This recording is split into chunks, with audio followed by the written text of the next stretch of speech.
Alright,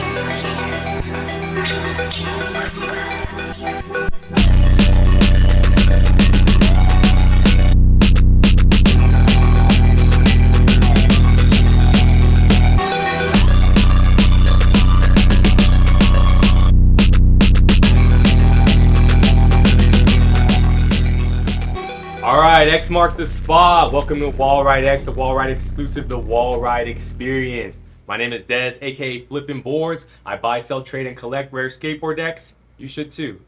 That guy right there, 30 years in the game, on the board as a pro, owning his own company, making boards. They call him Marko, Sharko, Jazbinsek. What's up? Tonight's guest is a true turnaround story. From prison to Forbes Magazine. Pro skater and entrepreneur, Brandon Turner. Welcome to the show. Yes, Thank you for coming, man. Thank you so much. Dude, this is an honor, bro. Yeah, Real talk, man. The honor's all mine. Thank you so Dude, much. like, Appreciate you guys. So sick. this is decades. For me, this is decades in the making, bro. Like, I literally popped in the tape, fulfilled the dream, bro. And to see you skating at such a young age, killing it. Wow. And then I'm like, damn, if he could do it, like, it just made me feel better about whatever I was doing. Like, damn, BT is right there. Like, you know, if anything, yeah, it made it possible. You know what I'm saying? So Absolutely, anything's possible. word. Brandon, where are you from? I was born in San Diego, and I was pretty much raised in Japan because Yokosuka, Japan. When I was 6 years old to like 12, after the Gulf War, my dad was a commander in the military, and then got stationed in Japan, and he was commander of that base there, and then that's when really started my skateboarding journey. And then you moved back to San Diego, or? Yes, we At what had our age? current house in San Diego. I was like 12, like 12, 13. Okay. Mhm. But jumping back to Japan, man, that's like a unique place to be brought up. You know what I'm saying? Also, to be completely honest, and as someone with brown skin, you know, how was that? You found skateboarding, but what led you to that, and how was the overall culture? Did they accept you immediately? It wasn't about that. It's just because back then when I went there, you were there. So there wasn't, there was no social media or anything. So I was there, and I just had crazy anxiety, and just like, it was just a culture shock for me personally. Word. So it was insane. Like, it was really just a crazy culture shock as being a little kid and just going over there. But I was accepted well. Like, I lived out in the economy for the first few years, and that was strange. You just had to get lost. You didn't have no GPS or anything. You had to get lost, learn a few words to get around, and then that's what it was. But when I was on base, I went to American school, and we had Japanese classes. Okay. Got it. Wow. So then what led you to skateboarding? Like, you're in Japan, you saw someone skating? That already sounds amazing. No, when I was like 2 years old, my uncle got me a He-Man board.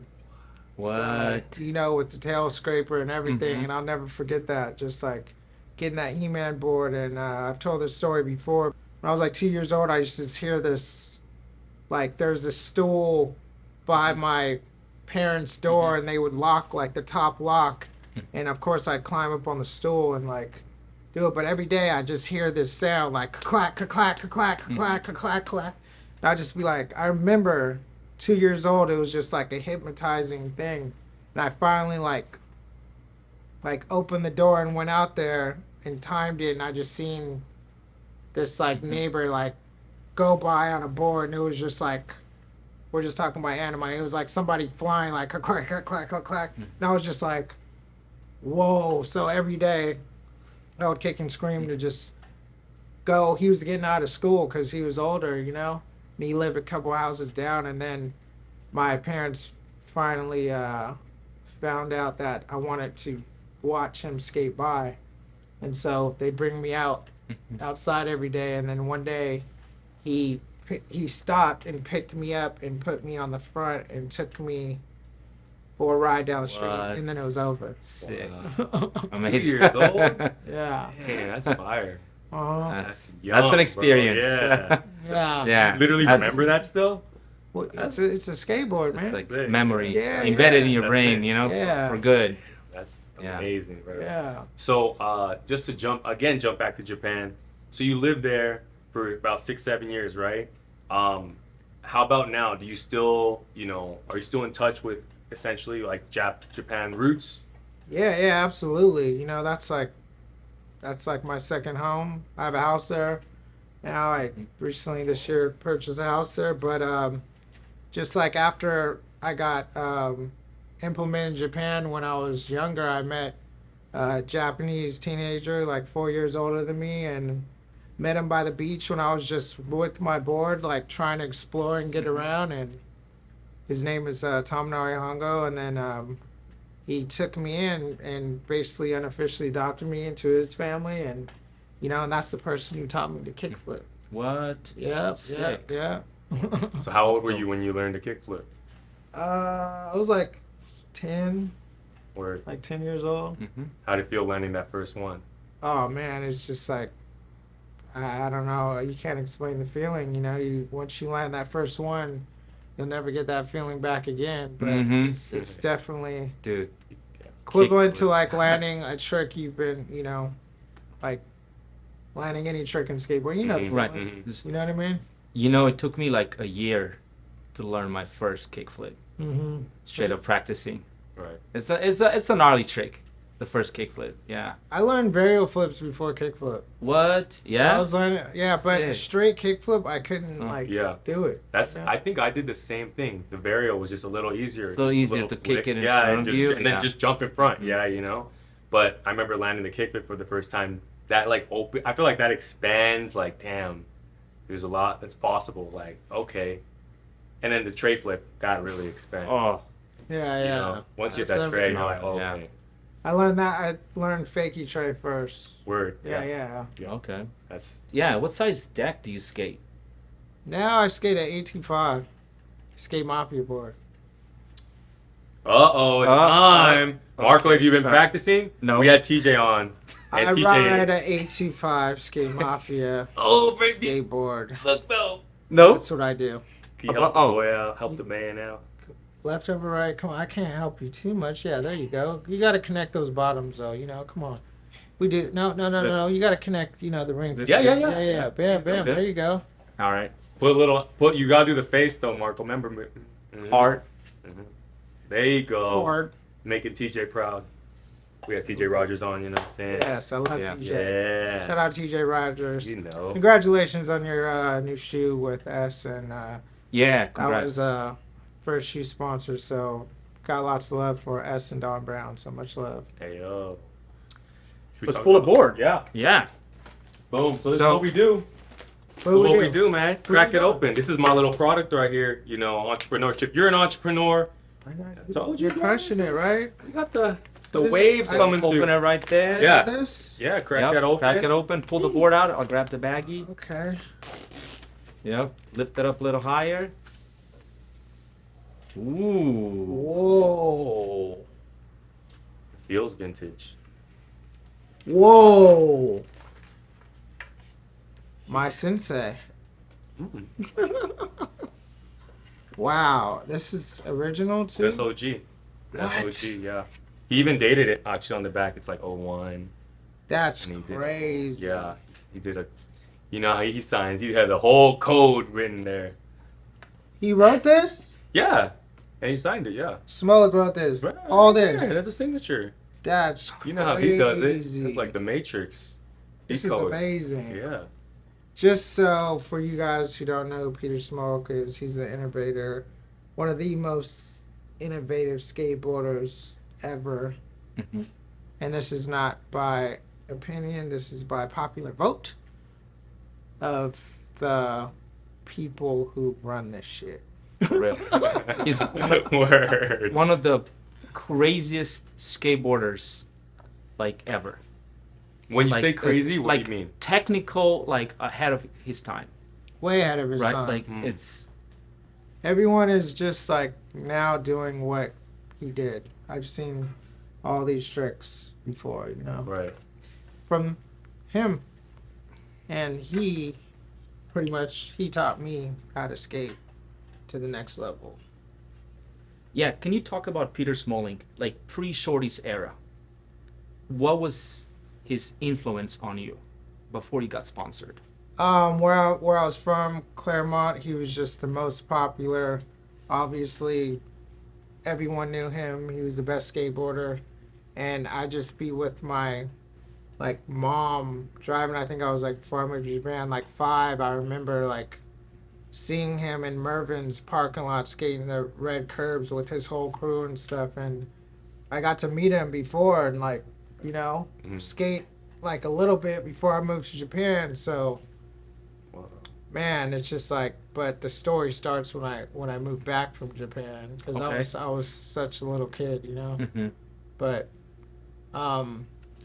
so after Japan, I come back. I remember where he always tells this story. I remember where he lived. So I got back. I'm fully into skateboarding, and I'm like, I know where to go. Like, I know who's the best, and that's who I need to be skating with. And I showed up at his parents' house, and he opens up the door, and I just say, "Will you skate with me?" But that's how, wasn't it like that back then? And he's like, "Oh, you bet." Okay. He's all, "For sure." He's all, "Hold up." Had me waiting outside in the curb while he got ready for like an hour, and then What? it was over with from there. Okay. He came out though, and you guys got a little session. Oh yeah, we went out skating. Word.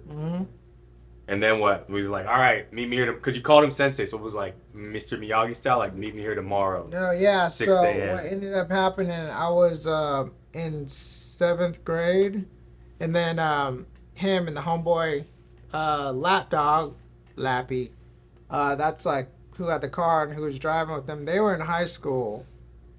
I think they were like in 11th grade or something, but I was in 7th, and they'd pick me up every day after school and stuff, and then pick me up, we go skating, and then Peter introduced me to Canton Russell, and then met with Ken. We went to Montgomery 6 stairs. There's like 6 rail. There's in like a lot of videos and stuff, but Peter was just like, "This is the kid, he's the one."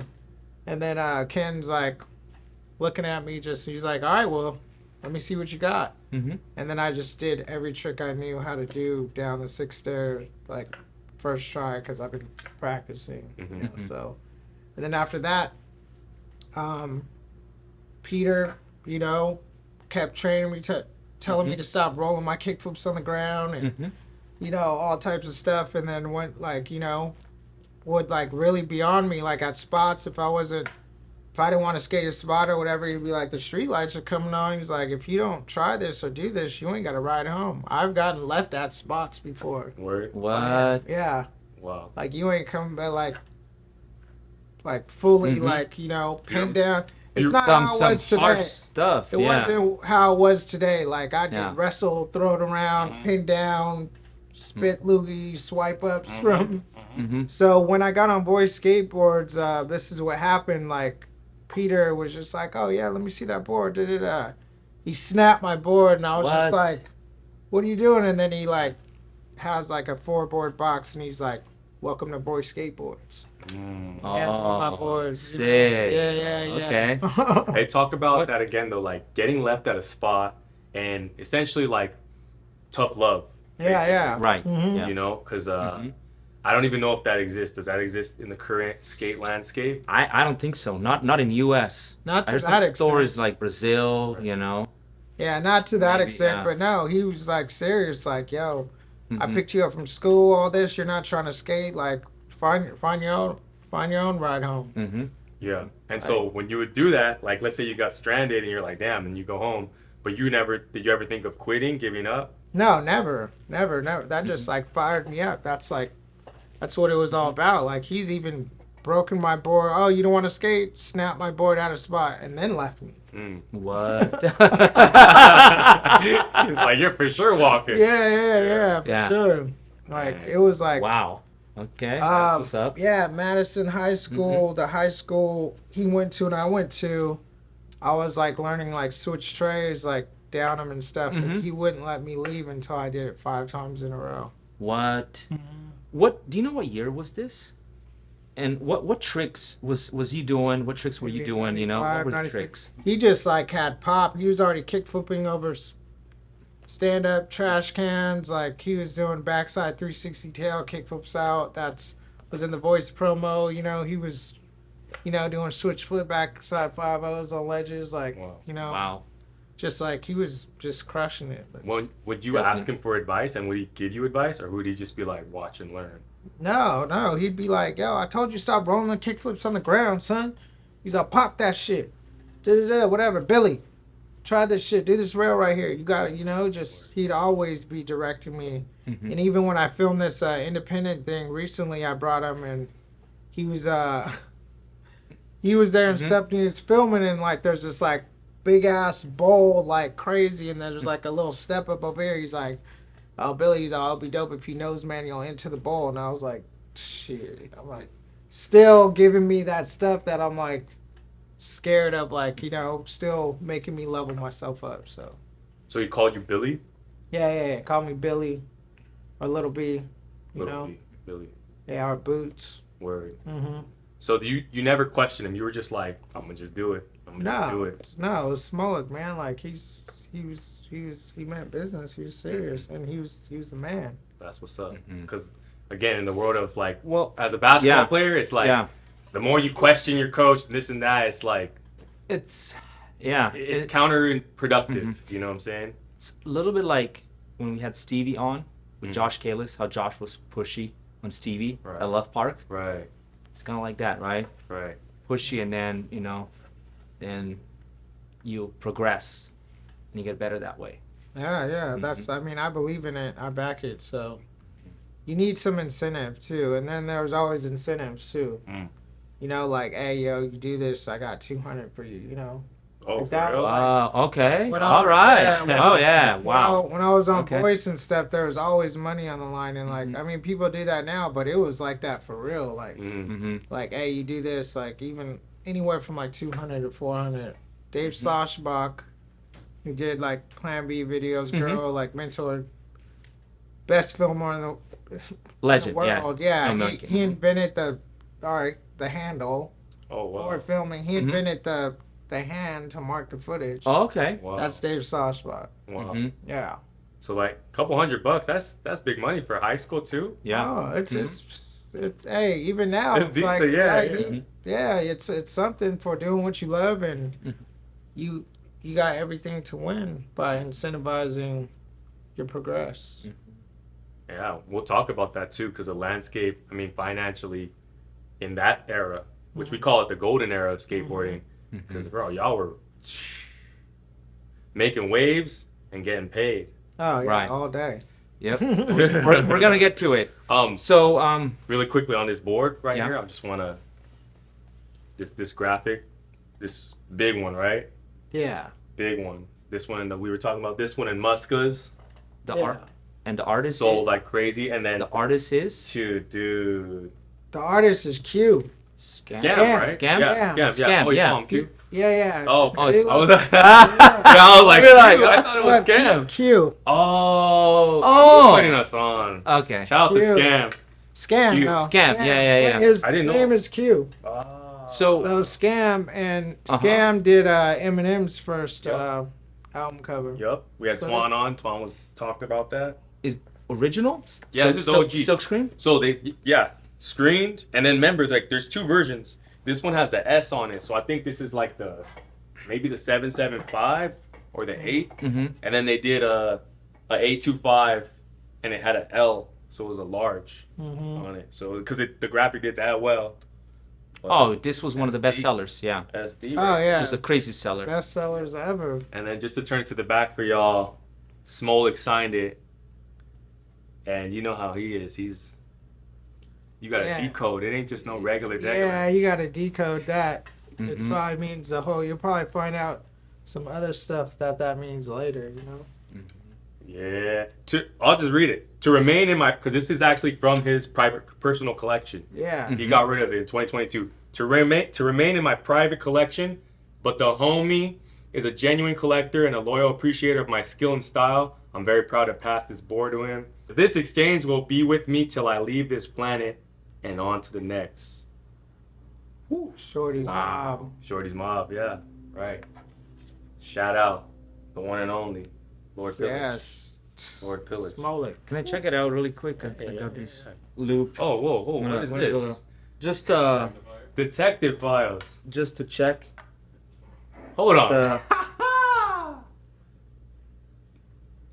Yeah. It's subscreen. I can't. So it's Explain there's what you checked. 10 different ways of putting graphic on a skateboard. 10. There's about 10 different ways. Okay. Yeah. So this was how it was done back in the day. Silk screening one color at a time. Can you name the 10 really quickly? I think that's fire. Which one? Yeah. There's silk screen, CMYK, silk screen spot, heat transfer CMYK, heat transfer digital, foil printing, emboss printing, Slick. slick bottoms. What else? Burnt, right? Laser edged. That's 9. Word. Okay, one more. One more hand painted. Painted. Yep. Right. Is that it? I mean, There might even be another. might be more. Yeah. I can't believe he gave this to you. Right. This was gave it to a collector and ended up with me, Yeah. but who trusted me? Yeah. Who Yeah, trusted yeah. me? A big Shorty's collector trusted me with this. Yeah. This is in my personal collection now. You know what I'm That's saying? crazy. Yeah. Can I check it just for a Yeah, second? check it Because what I'm also checking now how the wheelbases are changing over time. You know, they were getting longer and longer. So this is 14-inch. So now it's going back down again. The wheelbase, the distance between the trucks. You know, the boards were getting wider and wider. So this one is 7.5. 7.5? 7.5. Really? Yeah.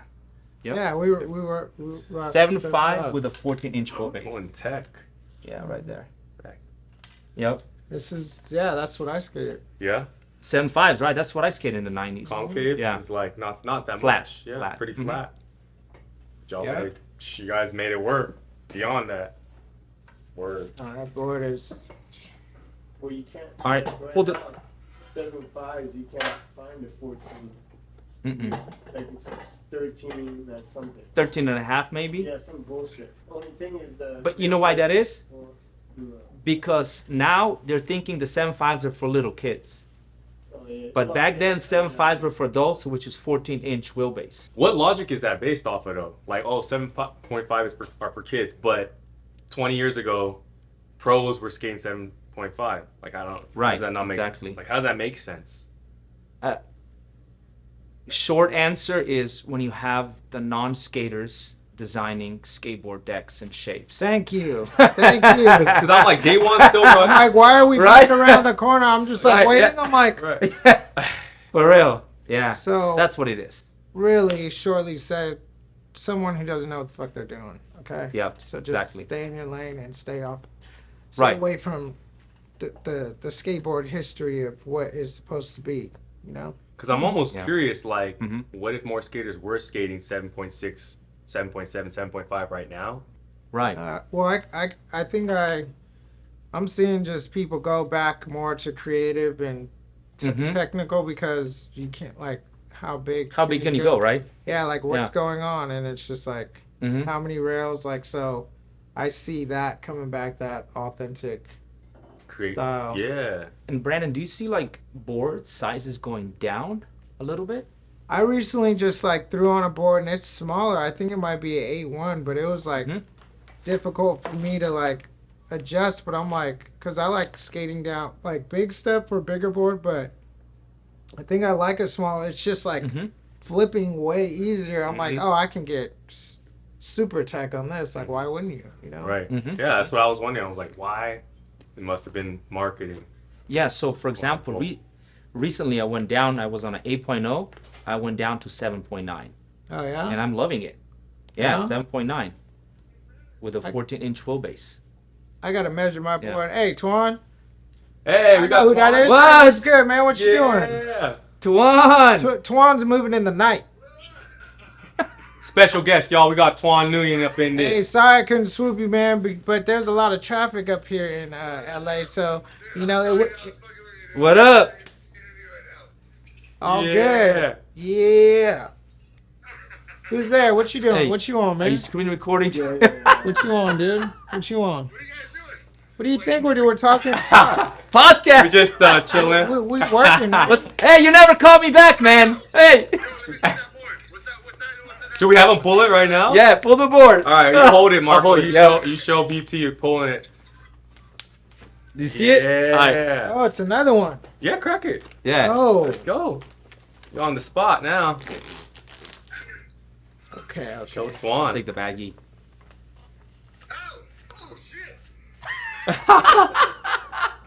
We had to, man. We want untold. Oh, Hey, Toan, wow. we want Show untold to the stories. camera, Brad. We Yeah, want look that up, untold, yeah. untold shorty stories. Flight.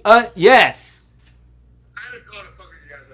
Oh my God. He's gonna say some untold shorty stories. Tonight's the night, Toan. I don't know. Give me some hints, Toan, because you know I don't have a good memory about those times.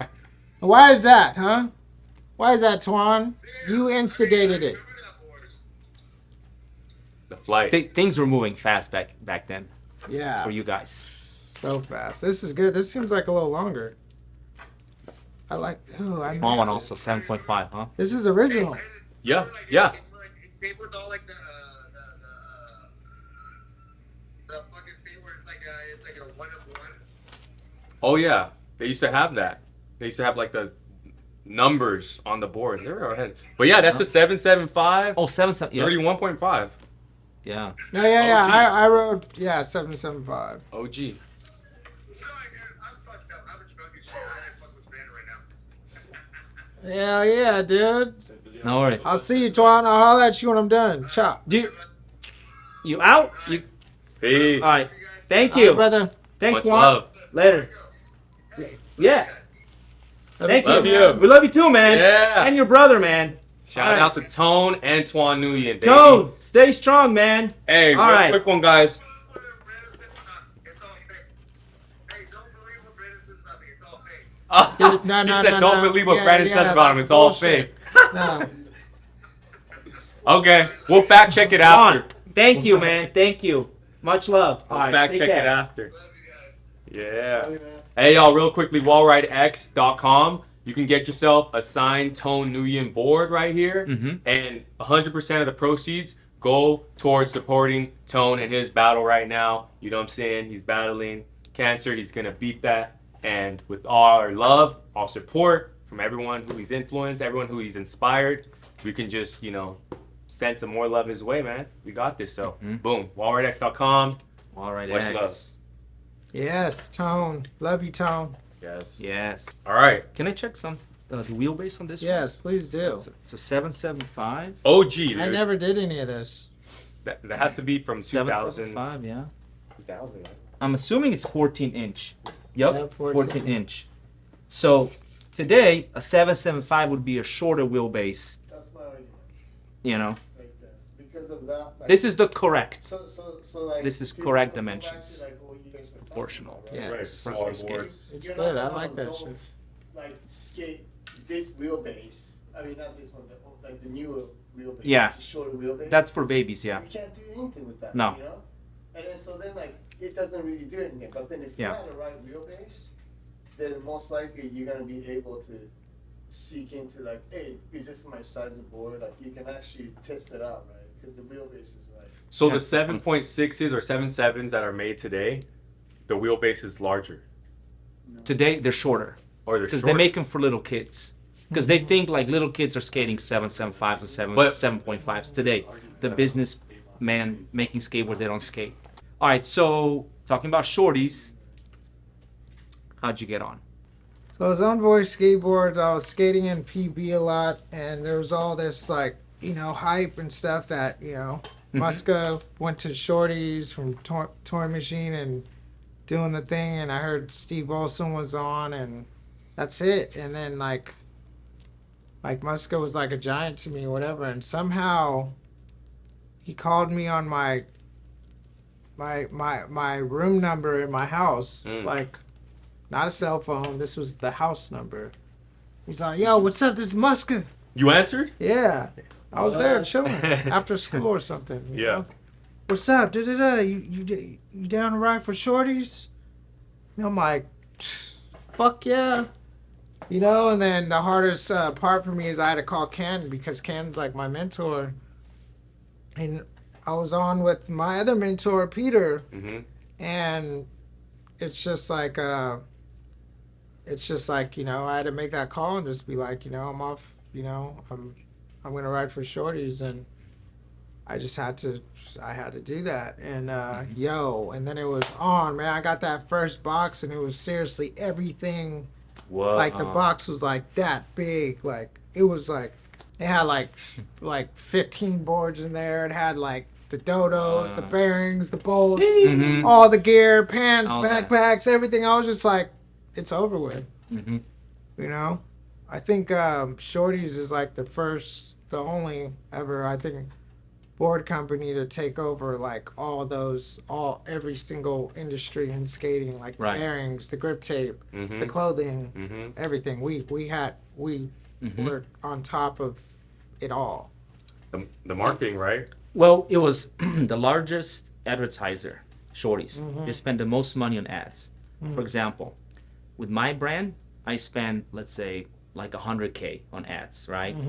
Shorties, they probably spent like $5 to $10 million in a few years span on ads. Because In every 2 Mac years? in like let's say few years, Oh, 3 to 5 years. okay. Literally, they spend millions of dollars on advertising. They advertise the most, and they also sold the most product. Like the Muska, we talked about it, right? Silhouette deck, Yep. best-selling deck. Mm-hmm. That one Yeah. right there. The Peter Smolik deck. Yeah. And Toan was saying that because of those two decks, that's why all you guys made all those checks. Definitely That's a what lot of it, but not Mhm. not just from the boards. It was everything. Right. The clothing, because I was the designer for the clothes. Oh, for okay. Shorties. Like no one knows Okay. that. Yeah. The S40Y? S? That was a part of everything. Mhm. Like the first, implementing the stretchy jeans. Like with when Okay. first like we Mhm. started at 5% elastic, and I had to find it was 3. Mhm. All that stuff, What? everything. Yeah. How did that come about? I was working with the owner of Shorties, me and Tony, and we just, they wanted me. Like I knew what was dope. Like I was in high school, and I knew what was on the streets, and Mm-hmm. See so that whole style, like we came up with that together, and that was a whole nother check for me. Besides Wow. just Oh, being on the okay. team. And not just that, that's just like more experience. Yeah. So that's when I started Yeah. designing. Like then, Damn. You had that already in you, but this was already presenting itself in which you could showcase that. yeah. Well- Some peace, Tony. Rest in peace. Right, He for gave sure. me that opportunity. So Well- And let's talk about that. They also trusted And- and took in the input From the writers. from the writers. Yeah, that's dope. That's massive. Yeah, and, it was. and not only from that, it was just it was like just realness, real skateboarding. Like the Tony's house in Santa Barbara, like the door wasn't like locked. We had a team room with bunk beds, and he had the pool and jacuzzi. We had the mini ramp in the garage, and we were always all together. And then shout out George Nagai, the best team manager ever. George Nagai, skater who's just on point, Mm. And then made sure we were at every trade show, contest. We were just like there everywhere. And there was Transworld Awards. We talked about it in the Oh, other right. shows, right? Right. And Shorty's got, Right, that's voted Team of the Year. Peter Smolik, I think, best part, best style. Yeah, best part, best Yeah. style. But what do you think about this, Brandon? It was voted by the editorial of Transworld. So people that worked at the magazine were actually putting in the votes, It was not public. they you know. changed it from public to editorial Editorial, yeah. because we won like Mhm. 3 years in a row, everything, Mhm. and then I think when they changed it to Okay. editorial, then they changed it. Mm-hmm. But the But streets were voting for For Shorties. Yeah, dope. So Alright. while this is happening, like this glow up, this like, can you feel it? Like, hey, this is something special. And I'm talking about like leading up to fulfill the dream, just like the really early stages. Oh, leading up to Fulfill a Dream, like it was dope. We were doing our thing, and then it was just the vibe. Like we had all the tools we needed to be able to get out in the streets and skate and create. So Mhm. it was just like we were together as a team. We were constantly getting together, so it was like the best. Oh, I like that series. I need to get a board from that. Is this Dodo's? No, that's That's a Lucky Charm. Lucky Charms. This is Dodo's right here, though. Oh, This that's came Dodo's. out- Okay. Yeah. Not made a lot it- of people have seen these. That's crazy. Yeah, they threw some. They actually So they had made- a year where they made some boards because It's bushings. yeah, but the Yeah, isn't that you take over genius? right, Dude. The Yeah. characters, because you guys had like characters like Mm-hmm. Black Panther. Everything was sick. Like even the Uh, grip tape, you're like, dang, like Black Magic. Everything just Dukes. I wanted Dukes to- I is wanted riser risers. riser Riser bands. That's what I was I'm saying. a skate rider. Riser so I need bands, risers, bushings, you know, Yeah. it was bearings, hardware. Who is the designer? Who was the guy at Shorty's that designed the graphics back then? Sure. Do we know? Can you guys look it up? like graphic designer. Yeah, the Shorty. guy, partner, graphic guy. What's his It name? was Tony pretty much. Tony and And his partner was his girlfriend April mhm. too. And then like there was some help. Not to discredit anyone else. There's Right. Satoshi. Can probably you look some it help. up? Let's Or open Eric. this one right quick. There we go. There's another Yeah. one. All I right. want another one. Got the baggie. Yeah. What is it? We got What is you. it? Oh! Oh, Whoa! It's true. The original, Oh. the first graphic. original. It's true. Dude, I got a hit on my boy who drew this. Yeah. Yeah. Set them up. Could I? Yeah. Hit 'em Yeah. up right now. Wallride exclusive, baby. This is the OG. Yeah. This is the original. He's my partner in Mm-hmm. my concrete companies. There you go. He's in. Bro said concrete company. See? Entrepreneur. Wallride Finance is going to go off today. Oh yeah. Tonight, You have a whole man. topic I about You that. learn. Oh, I had to hit you He up. answered. Go into the light because I'm on the podcast and look what they pulled out. Oh, that's an OG one. Yeah. Yeah, look, this is Ryan Gooley. This is the. What's up, Marko? Yo. This is Ryan. this Marko. is the. This is the. Wallride He drew X. this graphic. You drew it. See, look, his name Gooley right there. Oh snap! Yeah, it's the OG, So man. they got me pulling out like I pulled this out of like a ripped package. Like they got all the stuff. This is an Yep. OG one too. That's dope. I see that Muska board. I saw that Smolik board on the ground. Yeah. Oh, he caught that. That's like a dude. Smoke actually Crazy. signed that and wrote on it, and that's from his collection. Yep. Hell yeah, man. That's dope. Yep. Yeah, I had to hit it. Yeah, remember that was orange, red, the blue, and Yep. green, right? Right. Different colors. I had to hit you up on the podcast, dude. No, he's my partner now. We still That's what's up, man. still best friends and family. That's what and it's all about. Yep. Sick. Real. Yep. Hell yeah, yeah. dude. I'll holler at you though. All right, Graham. All right, peace. All right. That's fire. Yeah. So this board, you know, I had the homie Smokey Low come meet you in at Poods Park. I think it was. Yeah, Poods. yeah. And he brought like 20 boards. I was like, hey, I sent 20 boards. And I was like, hey, have BT sign these, please. But then I was like, this board, I was like, I'm not sending that because I wanted to get it signed, but we actually got to meet.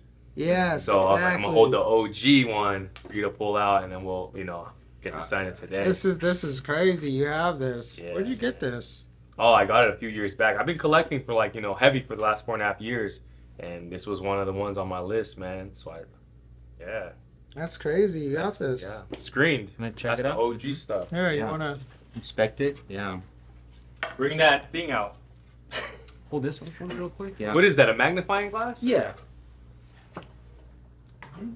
Yeah. See? I mean, I can tell it's screened, but this We call them inspect the deck.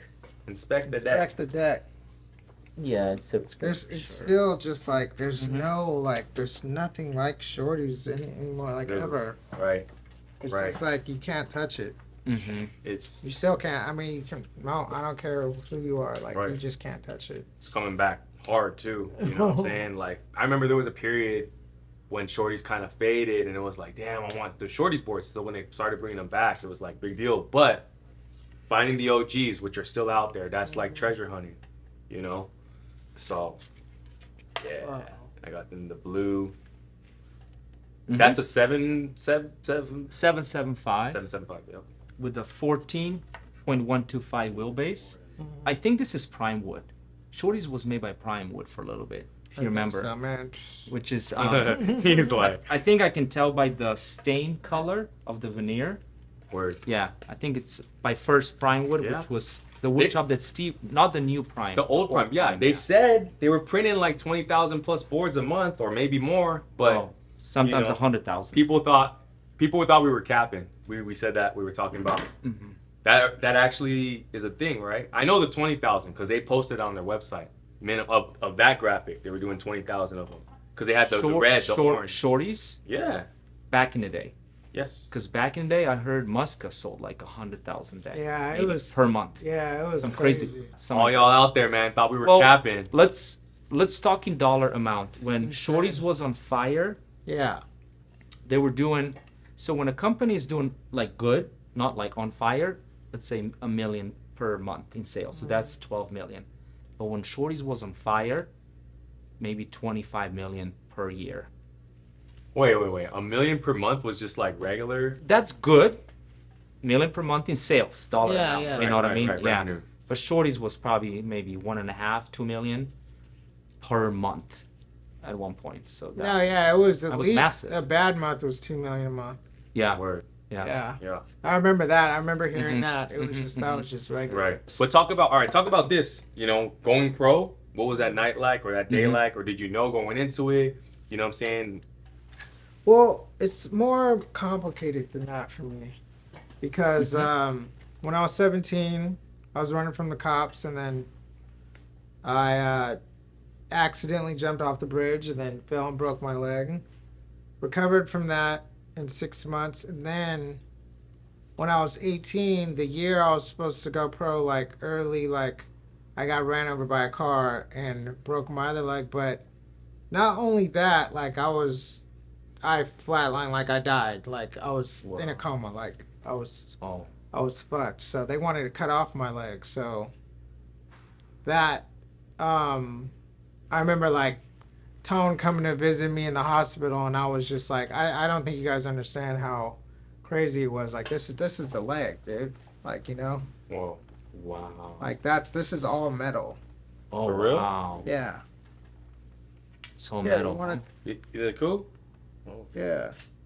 Holy Yeah. smoke. What is it? Don't So hurt? They put your leg back Yeah, together, pause. basically, you're saying, Yeah. Brandon. Pause. Pause. Yeah. Still like a. Wallride X. XXX. Like. All right, that's metal. It's like a Terminator, No, man. so- Oh, but for Huh? real. So like that, and my skull was smashed. I had brain damage. I Wow. was fucked. I had blood clots through my body. They wanted me to be on blood thinners. Didn't want me to escape because I had to heal myself, and Wow. I was able to turn pro that year. Still. So, Still.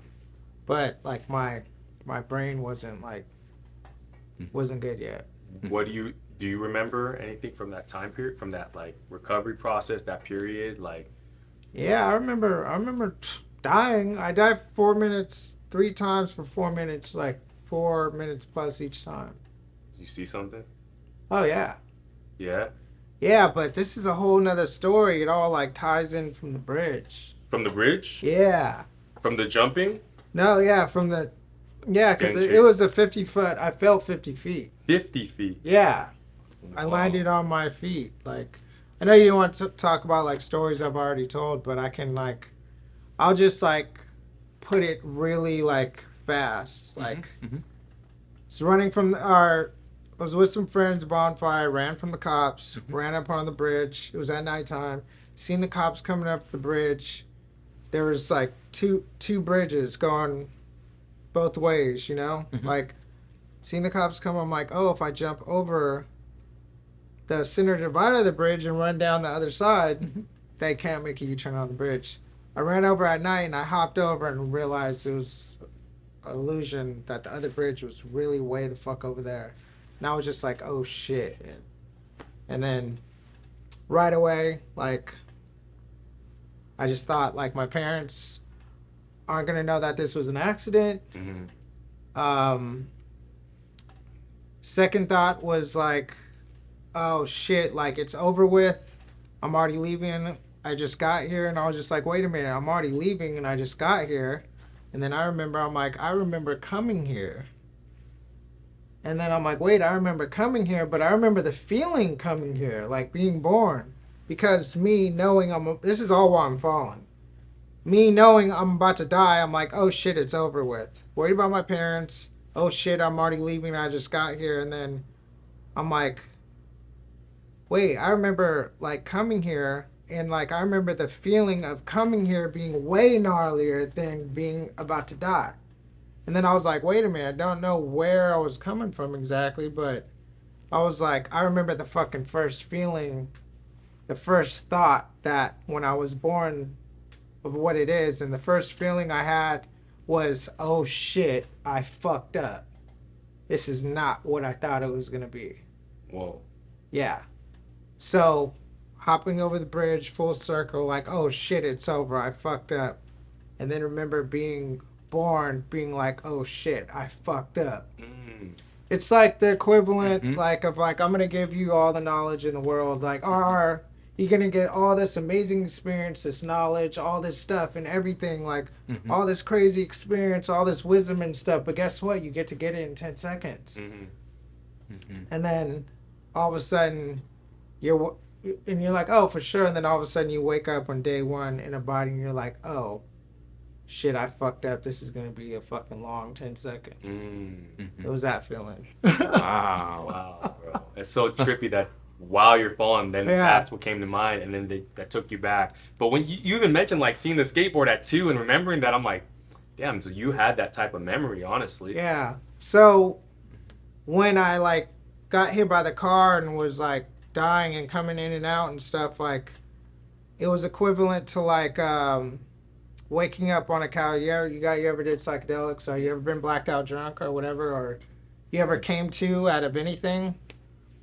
It was equivalent of like waking up on a couch with, think about everyone you love in your life. If you have kids, family, mom, dad, or whatever, and everyone you've ever loved in your life, and say there's 4 people. It's equivalent of waking up on a couch and 4 people around you, and everyone you've ever loved, including yourself, all that existed in one of these people. Like, they knew you better than you.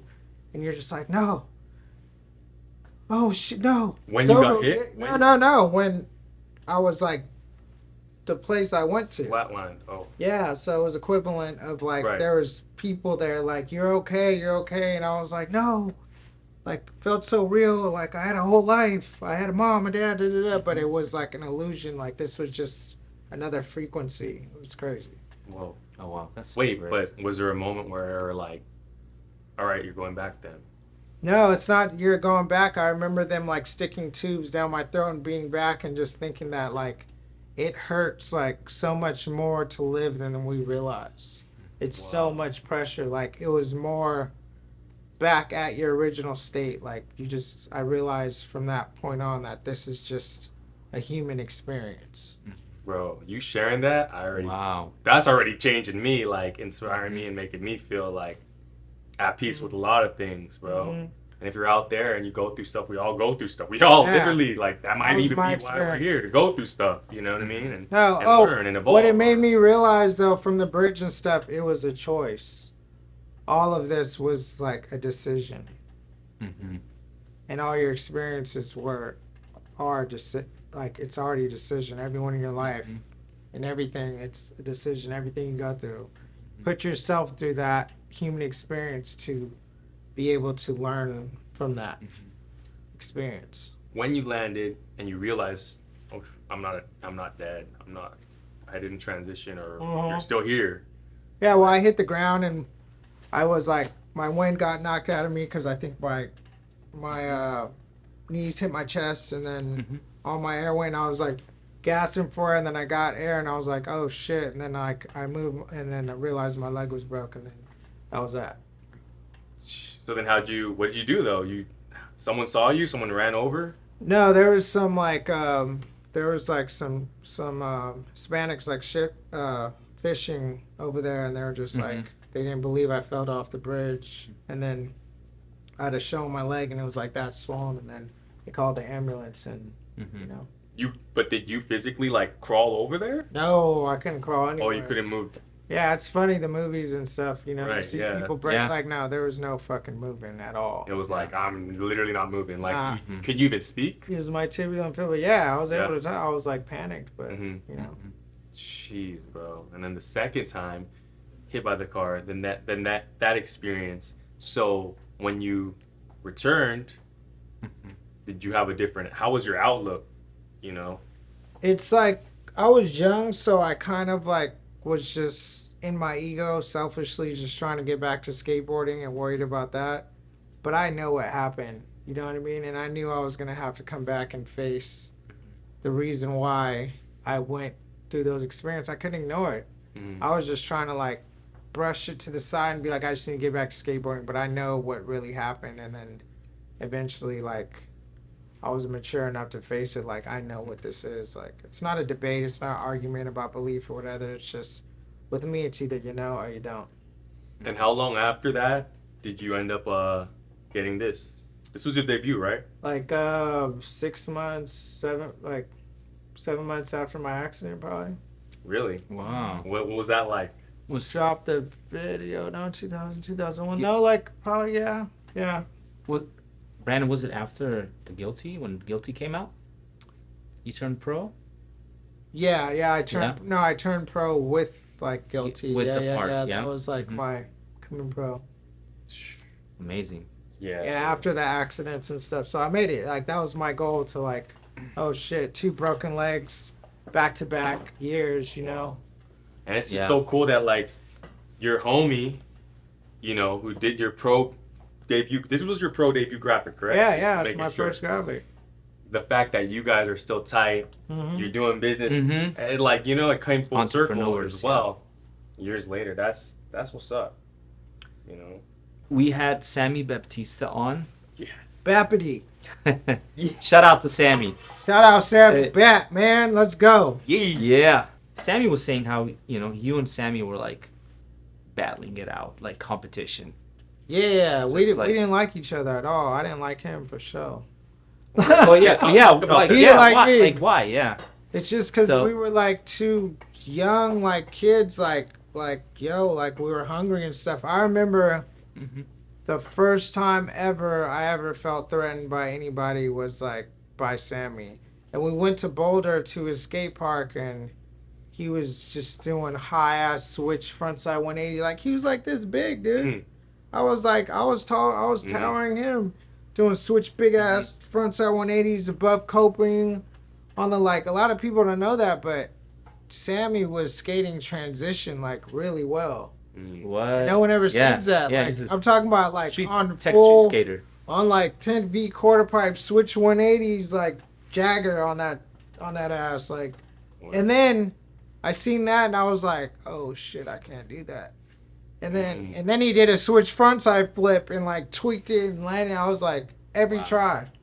Whoa. And then I was just like, oh man, this is a problem. And then he just like smoked a bunch of weed and stuff in the band and stuff. And I didn't smoke like at that time. So I was just like annoyed that he was just like a stoner and just like smoking all the time and just like a little shit like me. And I was just like, oh man, I was just like, dude. And we weren't cool for a long, like I just didn't fuck with him. Was that your first time meeting? Yeah. Damn. That's an introduction. Yeah, he was crushed and shit. Like I was like, I can admit it. Like I was just like, oh man, I haven't seen anyone skate like that. Like nobody was skating like that then. But conversely, he said that about you when Yeah, he met you, you know, where it was like, Right. this guy's. So it's almost like it was meant to happen, though. yeah. There was stuff that I could do that he couldn't do, and vice versa. But I learned switch frontside flips on the quarter pipe because of him, Mm-hmm. I feel like and I still put my feet like how he did the same way. Well, Sammy's really competitive, right? Mm-hmm. I used to skate with him a lot, so he's just Yeah. when we skated together with Sammy, like everybody had to be like quiet, frozen. When it was his turn to go, like, you know, hit. Yeah. So you were just really like tense. Oh yeah. And then he would come like, "Hey, sorry about that," you know what I mean? Yeah, Hey, exactly. yeah. So Now he'd be like, yo, dude, he'd tell you, be like, people be over there skating, but he'd be like, yo, shut the fuck up. Mhm. Like, what are you doing? Like, people would be like, yo, whatever, but he didn't care. He was like serious. Like, yo, like, if you don't like we're gonna be fighting, like dead serious, like I will fight you over this. You know how intense it was? Yeah. It wasn't like, oh man, Oh, shut up. like he was ready to catch the fade? Oh yeah, you're gonna be catching the fade if you didn't shut up while he's going, for sure. Yeah. And he didn't care if he got knocked out or if you were bigger or anything? Oh no, like dude, the way like he was, it wasn't that. Like he was like, it was more than that. If you weren't like going there ready, like I'm gonna like interrupt his skating and then we're gonna fight. Like you weren't ready. Like he was serious. Mm. Like he was serious. There was no games about it. So what did that do for your game and your approach? Well, it's just like my skate etiquette anyways. It's just like when someone's going, like shut up. Mm-hmm. Like if you're bullshitting, laughing and stuff when someone's trying to trick, it's disrespectful. Right. Yeah. But seeing someone else who was around your same age, right? Maybe even younger?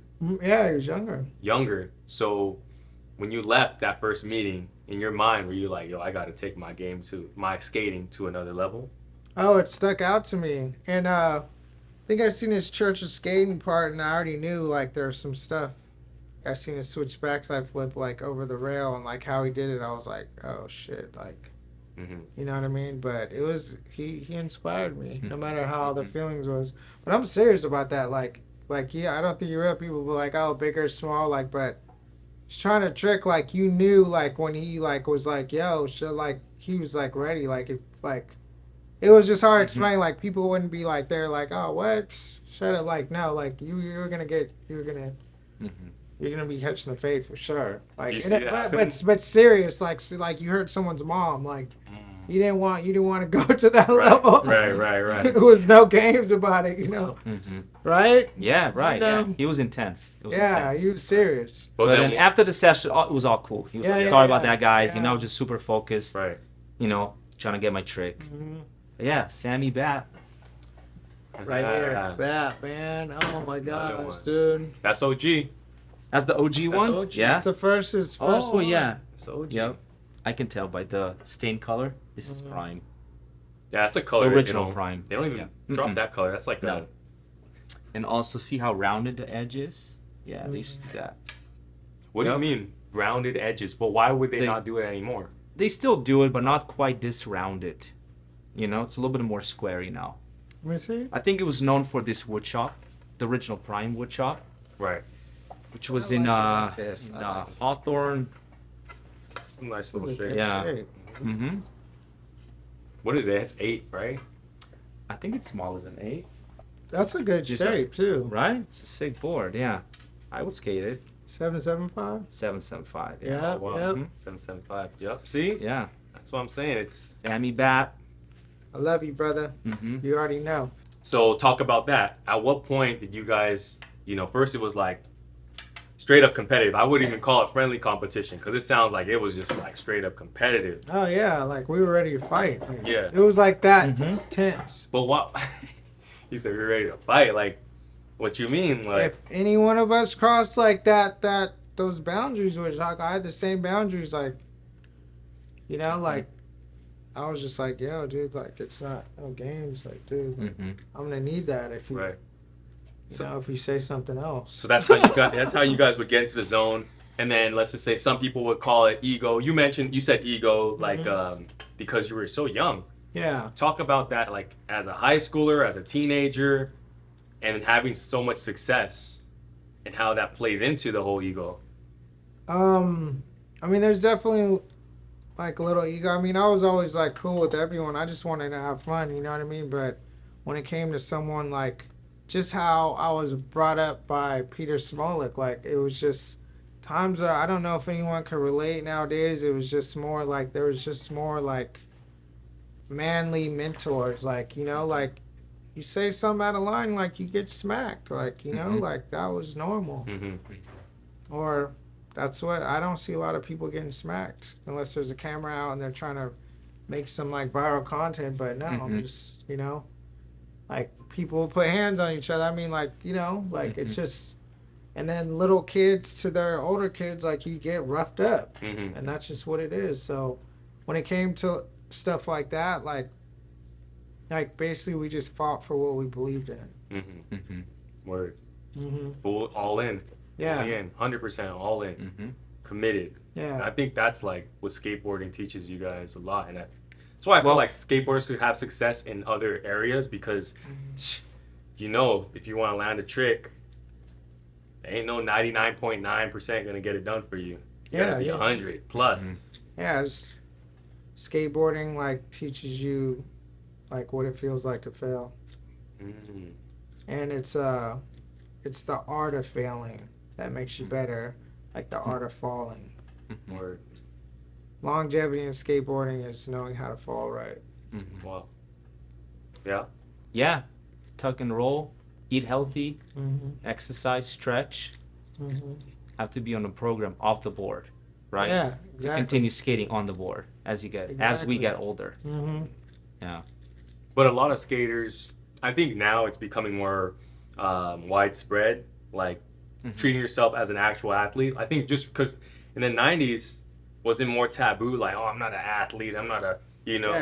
Yeah, it was different. Like, it was looked down, like, we wanted to be separate than any other sport, but, you know, skateboarding is a sport now, so. Right. I mean, Japan, let's talk about Japan again, because you lived in Japan in the early, like, what, 20-something years ago, or maybe even I knew Japan would have the best skateboarders, like, that we see, because besides Smolik, the best skateboarders I've seen were in Japan when I was little. Really? And that was like Ume from Yokosuka, and he was on he had like big deals before anyone had deals. He was like, I don't know who he was on. Was it Vision? Was it other? No, I forgot what shoe brands it was, but he had big deals, you know. And Ume, he pros went, girl guys went over there and everything. He never lost a contest, and you know what's so crazy is he never missed a trick in a contest. Oh. Yeah. Consistency. Wow. Yeah.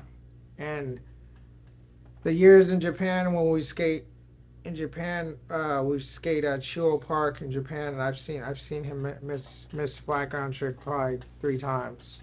Wow. In those 2 years, like that's how good of a skater I just already knew.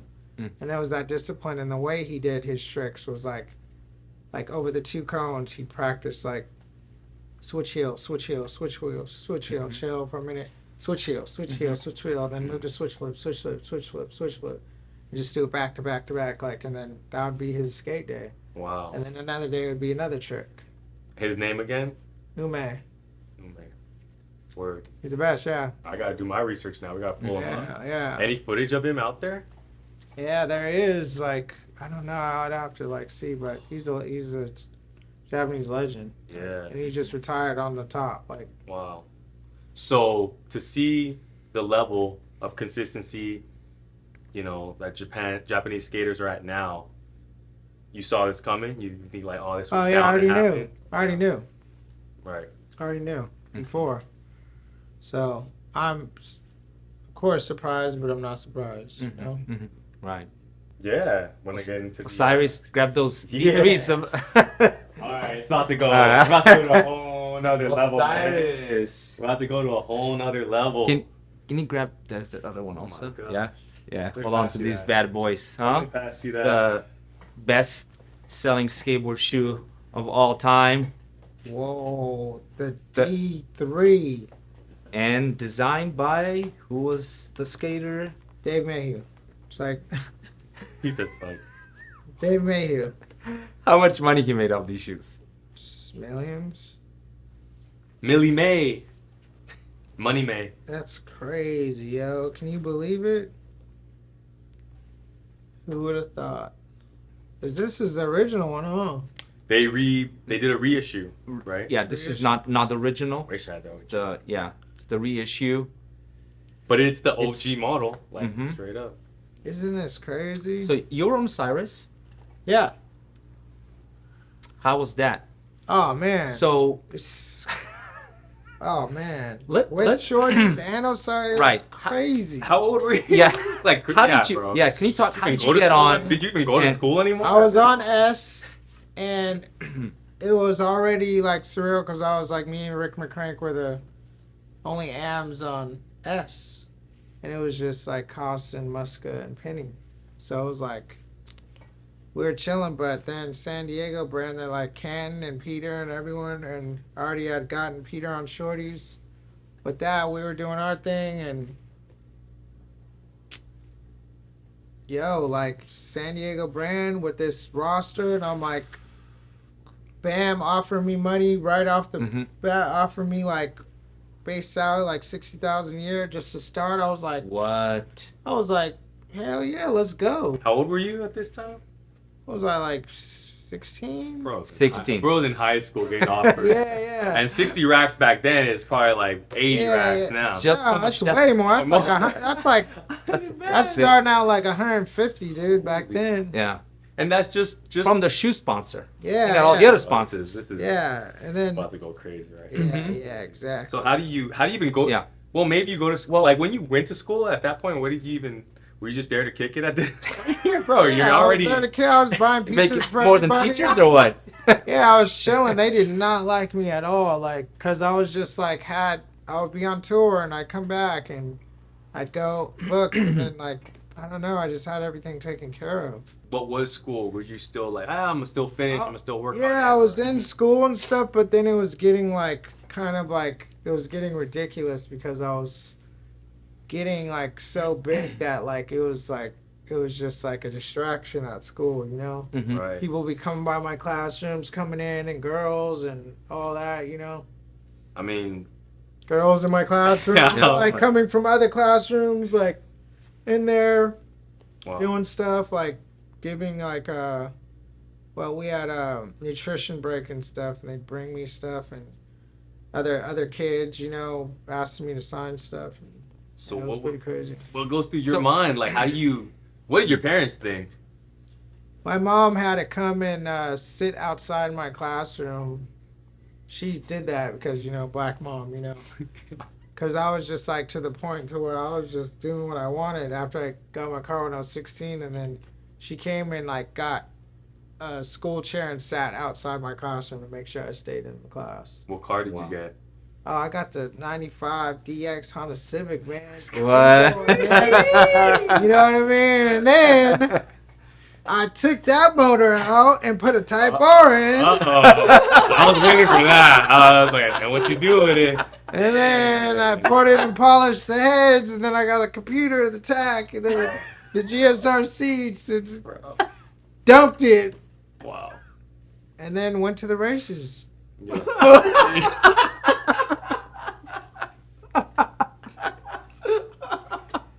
Dude, That's fire. That not Yeah. too many people get to get that experience in high school. Yeah. Man. Right. I wanted to ask you, when you guys were on Osiris with Peter, how were like those contract negotiations, like signing bonuses, or you and Peter, like, you know, coming into the room and like talking, It's just, brand manager, I'm team just manager. gonna say like this: how was it?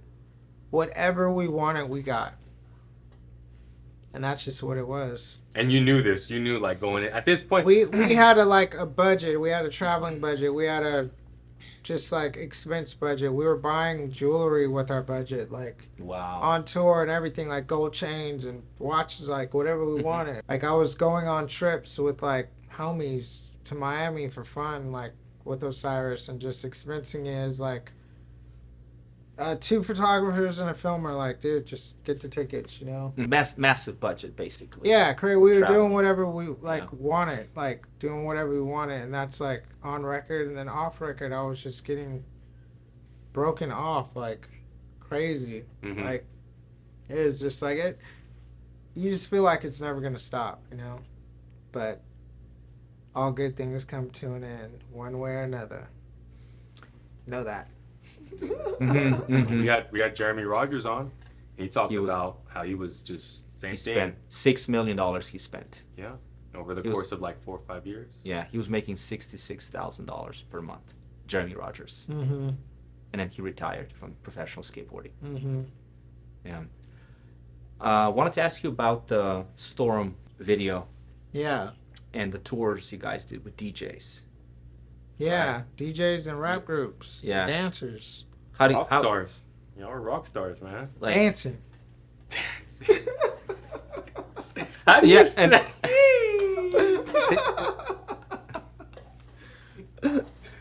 So Dance. yeah, so you guys did what, demos and DJs at the same time, or how was that? No, and this is what I want to do too still, because it's genius. Like, we had, a couple rap groups. We do the tours, stop skate shops. We'd have the demos with the DJ and everything, and then at nighttime, we'd have the parties, and we had the performers with us, and we're throwing the parties. And, if people from that city, we were plugging up with them, whoever was hot then, and having them open up, and Oh, word. everyone else, and then going like we even like piggybacked on the real Aftermath tour, Eminem and Dre and all them. We were like orchestrating tours like with like other people, so it was just like amazing, like crazy. It was insane. It was like lots of people showed up, We had like signings. 2 tour buses, like all that, huge signings, music, art, everything. That's cool though, because you're also putting on for whatever city you're in. Where you said like, oh, you can have local, artists perform, so it's showing love, the grassroots side of things, and then infusing That's the way. Yeah, That's the way to do it. That's the way, because skateboarding right now, the industry is dipping. Yeah. So we're trying like It is. Yeah, We're it's dipping, man. Mm-hmm. So it's been Declining. dipping, right? It's been For a dipping, few yeah. years, even though. Yes. A little bit after But now COVID. it's really, really different. Really dipping, yeah. So how do you get it? I feel like whoever figures out how to get it to bounce back up, or is gonna change the game for the better. We need a new crop of skaters. We need a Hollywood movie, maybe a new video game. Just pick back up, and then we'll be up. It's like, I think like a 7-year cycle, up and down. And now we're like dipping. And that's what I want to do, like with skateboarding. I mean, it's cool. You got the contest, and you got your templates with like who's getting paid and who's not and everything. But I think it's about the community, and people do a good job of what they're doing. But I'm all for like the streets and the people and making everyone a part of everything. That's why I started doing the good parking, like Cash for Tricks, That's the company like that. I got. It's like good Cash for parking. It's just like, yeah, we make clothes and stuff too, but it's about a cause, Cash for Tricks, speakers, music, and just like giving back to the kids and skaters, just to like give that hype back of support. Because someone wants to be promoted out there and whatever, and like we'll support that. Like that's how you get, like, if you want support, you got to give support. Right. For the Cash for Tricks, do you have to be pro to No, this is anybody. not for pros. anyone? That's Yeah. it's Open that's what's up. format, anybody can open. sign. That's what's Open up. on different obstacles. That's what's up. Because like you don't have to be pro, and you're getting paid You're getting paid to land to trick. do something land that trick. you already love, and to bust your ass, to learn, to have a form of expression. Yeah, that's fire, because not everyone gets to go pro, but Shorty's had such an influence because it was like, oh, I don't need to go pro to feel like a pro. When I put the shirt on, when I put the G bag on, when I put the swag on, like just a little, there's something there, because to this day, there's a reason why this is in our hands right now. There's a reason why this was the top selling shoe, and there's a reason why Shorty's, apparel or vintage gear and all that is still craved.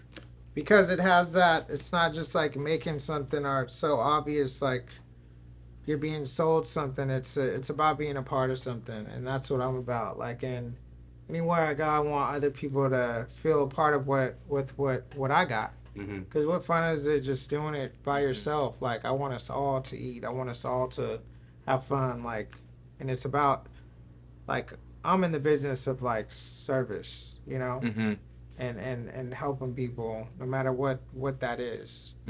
And that's what it is, and I think that's the sauce for it. So Word. that's what I'm about. So anyone, that's what I'm gonna be doing. I'm gonna be, doing events to where I'm giving back. And speaking about positivity, But you've seen it all, man. Yeah. You've seen it all. So dance. Dude. And dance.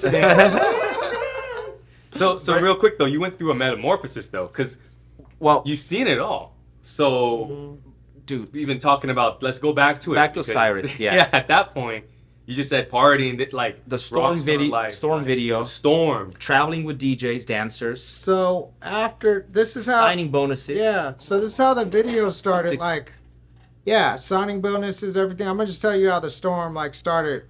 We were on vacation in Hawaii with Shorties for winning best skate team, and then they hit us up like we want to do a video, and then me and Peter were like, all right, we'll send it to Japan and we'll knock it out. Mm-hmm.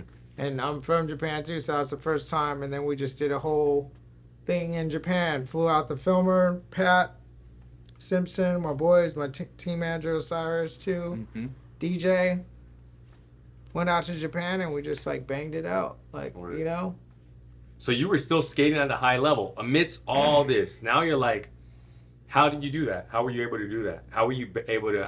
I can't say balance, but how were you able to just still skate at a high level when you're getting paid, everything's at your fingertips? Well, because skateboarding comes first above anything. Money is just money, and all this. That's just extra. Money is just a tool, you know. So if you have the money, you can go and travel and actually skate where you want to skate. So that's exactly what we did with it. We're in Hawaii, and we're just like, you want a video? We want to go to Japan, and anywhere else we wanted to go. Brandon, do you know by any chance Peter Smolik, was there a signing bonus for him, or how much he was making on Osiris? Yeah, he's making so much money. He had the sag no drag pants to go with the shoe. Like Smolik was out of this world with like innovative, because for those who didn't know, yeah, people still sag with their skinny jeans, but we were actually really sagging with big pants and big jeans and crotch down to here and still doing tricks, you feel me? But the cuffs would go under the back of the heels, so he made some cargo sweatpants with his shoe with the logo, the Osiris logo. He had the logo on the back of the pants that his logo on the back of his shoe velcroed off, and then the same logo on the pants would velcro to the shoe. Well, I feel like I'm having flashbacks of like seeing that. Yeah, like Yeah. I remember come that. on, like you can't. People ain't even doing that now. Right. He had the sag no drag pants and the kit to go with his matching shoes, like that velcro, the same logo velcro to the shoes. Like, come on, dude, you guys ain't even like doing nothing like that. That's actual utility. That's actual like. So, And not to mention with Osiris. right, Yeah. right. You're saying skaters were like designing products. Nah, I'm not back gonna. then. Yeah, designing product. Let me just like stop right there, and then with Osiris, I came up G-bag.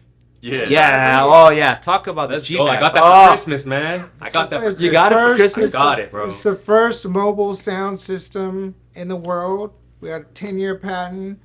Like that's just that. That's just the level of Osiris and what we're doing. Not to mention the D3, first mobile sound system to support the culture in the streets and the backpack. Like you can't speakers zipped off. You could put it. You know, we still have CD players. You got to do it. You know, you got to have like the batteries for the backpack. Hella Like, get out of batteries. here, like. Hella batteries. I don't care what company is right now or who's doing what, but you're not doing that. That's all. No one. That's So nothing. that's why. so authentic. That's why. That's why. Yeah. That's why. And not to even be like, people are doing great things and everything, but it's just like you're not like doing that. Like Right. it's like us skaters, we are the creators and everything, and good people do a good job at you know articulating how business is supposed to be, but what do they say before, like what do they say with like the innovation of schools, like let kids teach the class, like don't try to program them, like let the we are organic vessels of like creation and the ether, and we have ideas, and us skateboarders like have great ideas, especially when you're in the street doing it. So I haven't seen anything like it since. I mean, ain't nobody doing that. Right. Ain't nobody really unlocking. Like you got to realize, you got to respect Osiris, because we like changed the game in so many levels. Not just with the G3, like the first mobile sound system. Like get out of here. That's me, Brian Reed. Like For real? Yeah, like we invented that. Like, What was the conversation like? Hey, like I just want a boombox like in the back. So we yeah, can just pull up. Well, Muska was an influence to it because he skated with the bag, and I was into music and stuff, and like the concept came like, you're not coming with that. So everyone like with anything, you know, their mobile like speakers or whatever, their Bluetooth, like we came up with that before it even existed. Right. Skateboarders did. So Sick. just know that. Dude, I got it for Christmas. You That know was what it. I That's mean? what I wanted. I was like, I want the That's- G bag, the G uh-huh. bag. It was like $300, but I was like, What? please, if I Yeah. get straight A's or whatever, and then got it, loaded in the 12 batteries, took off, and then we were at the corner, and it was like, boop, popped And it it in. was loud, and Yeah, the it was hotel loud. was loud. Yeah. It was going off. I'm landing my first kickflip. Mm-hmm. Bam. Oh, there you go. Yeah. Let's go. Feel But me? anyways, I'm saying this to influence, like, with what you're saying, going back on the industry and going down, whatever, because it's just like too like pity patty, like It's like stagnant. Oh, It's like It's where's the real creativity? It's Right. so like gatekeep. innovate. Yeah. And yeah, people. Agreed. There's people having great events with people and everything. I'm not saying everyone, but I'm just saying the majors and everything need to like really bring. Well, there's a battle. Well, not battle, but there's, Mhm. you know, people want to stay core. Then you got, you know, the Olympics. You got the quote unquote mainstream. YouTube. You got YouTube, Mm-hmm. other factors. Mm-hmm. But like, I don't know, like finding a way for all that to coexist because it can, right? And you would think that having all those additional avenues are going to should bring more people to skateboarding. Yeah. And I guess overall there could be right now more people into skateboarding, but you go to the parks and they're not popping like they were, Mm-hmm. you know, back in the day. Yeah, exactly. Streets. Brandon, was Tony Magnuson running Osiris? By any He was chance? one of the owners. He was one of the owners. Yeah. Yeah, Okay. he was Cool. one of the owners. Well, congrats or shout out to him. Yeah, of course. Or, yeah. Yeah. H Old- Street. All H that. Street. Yeah, Yeah. Old school vert skater. Yeah, that's when like skaters like actually, you know, ran the companies. That's what's so cool too, is skater owned, you know. Marko, you think you could skate these right now? I can. Yeah. Yeah? I skate puffy cup sole shoes. Mm-hmm. We had Jake Hayes on and we talked about cup sole shoes Mhm. versus vulcanized shoes. Mhm. And I, for example, I'm 90s generation. I like to skate cup sole shoes. Mm-hmm. And he skates vulcanized shoes, like the thin ones, you know? Yeah, this is like the most like this is just enough for me. But anything like then, like I can't do. You that. can't skate it. Yeah. Hurts your feet, right? It's not even that. It just like doesn't feel right. Yeah. Got an untold Osiris story? Yeah, going to Japan, from Hawaii, Peter, we had a bunch of like herb, dude, and like he's like, "How are we gonna get to Japan?" Like, I'm like, there ain't no weed in Japan. He's like, well, how are we gonna get it there? You set up the trip. You're from there, and I'm like, I ain't taking that shit. And he's all paper, rock, scissors, straight up. And I lost. Here we go. And so Yeah. I lost, and then he's like, has a balloon. He's like, there you go, Billy. Good luck. And I'm just like, the fuck am I supposed to do with that? So I packed the balloon and like put it like right here. And yo, I'm on the. Okay, this is a story. I'm on the plane, and it's just like, I can smell it. And I'm like, oh no, like, Japan's tripping. So I'm like, it's hot as fuck in Japan. Like, we get off the plane, and I'm like walking. And I'm like, and then like, I'm like, and I see this chihuahua like walking, but the chihuahua's got a uniform on and a hat. It's a police uniform. Okay? Chihuahua's got a police uniform. And I'm just like, and I'm like walking, I'm like, what's Peter? And he's just like, oh, look at that, Billy. And I was just like, and I'm like, are you fucking kidding me? And it was a Chihuahua with the hat on with the police uniform on walking. And I'm like, all right, I'm going to just walk past this doggy cop. And no, I'm walking and the dog's like, looks at me No. and then turns around and then starts walking like on the side with me. And I'm just like, oh no. And I'm like walking, yo, and then I get to like the little desk thing or whatever, like, you know, like at the airport, and Peter like goes through and shit, and he looks back and he's like got a toothpick, he's like just looking at me like, and I'm like, and the fucking dog just sits right there, and I'm like, and I can like kind of smell it. I'm like, yo, and then now it's hot, it's humid in Japan, I'm just fucking drenched, yo. Yeah. I'm hot as fuck, I'm sweating, and he's like, the cop like at the desk is like pointing to like the needle, pointing to like the food, pointing. I'm like, no, no, no, and then like whatever, and he points to like the marijuana plant, and I'm like, no, and the dog's like, oh, and I'm like, he points at it again. Dog's like, and I'm like, no, and I'm just like, no, and they like let me through finally, and the dog's like looking at me and like goes talks to homeboy. I'm like, let's get the fuck out of here. So, anyways, that happened. Shout out to Toby. Yeah, Crazy. Wow. But you made it through. yeah, I made it through, yo. Untold story. That's untold. Thank man. you. Allegedly. That's hilarious. Allegedly. Maybe it was fake weed. I don't know. Yeah. You know? I mean, I'm not gonna say. Yeah, I don't know. Crazy times. Crazy times. But this shoe was so hard because, I mean, it broke through. I would say non-skaters were wearing it, you know, and that actually made it seem like, damn, this is having an impact on just overall, like, culture. I think hip-hop culture, even rock culture, like, everyone was wearing these. You know what I mean? I remember there was summer, it's like, oh, you don't have D3s? Like, you're slacking, you know? That's the influence, bro. Like, they didn't want the Nikes. They wanted these. Yeah, no. All the ravers and everything. Yes, there you go. So you're saying there should be, right? There's still space in the industry for the innovation. Yeah, there is. It's just, it just needs to be like not so gatekeeped. People just need to actually bring in some real creative directors, some real ones who know what's up. For our viewers who don't know what gatekeep is, can you explain it? Gatekeeping is like a frat. It's like just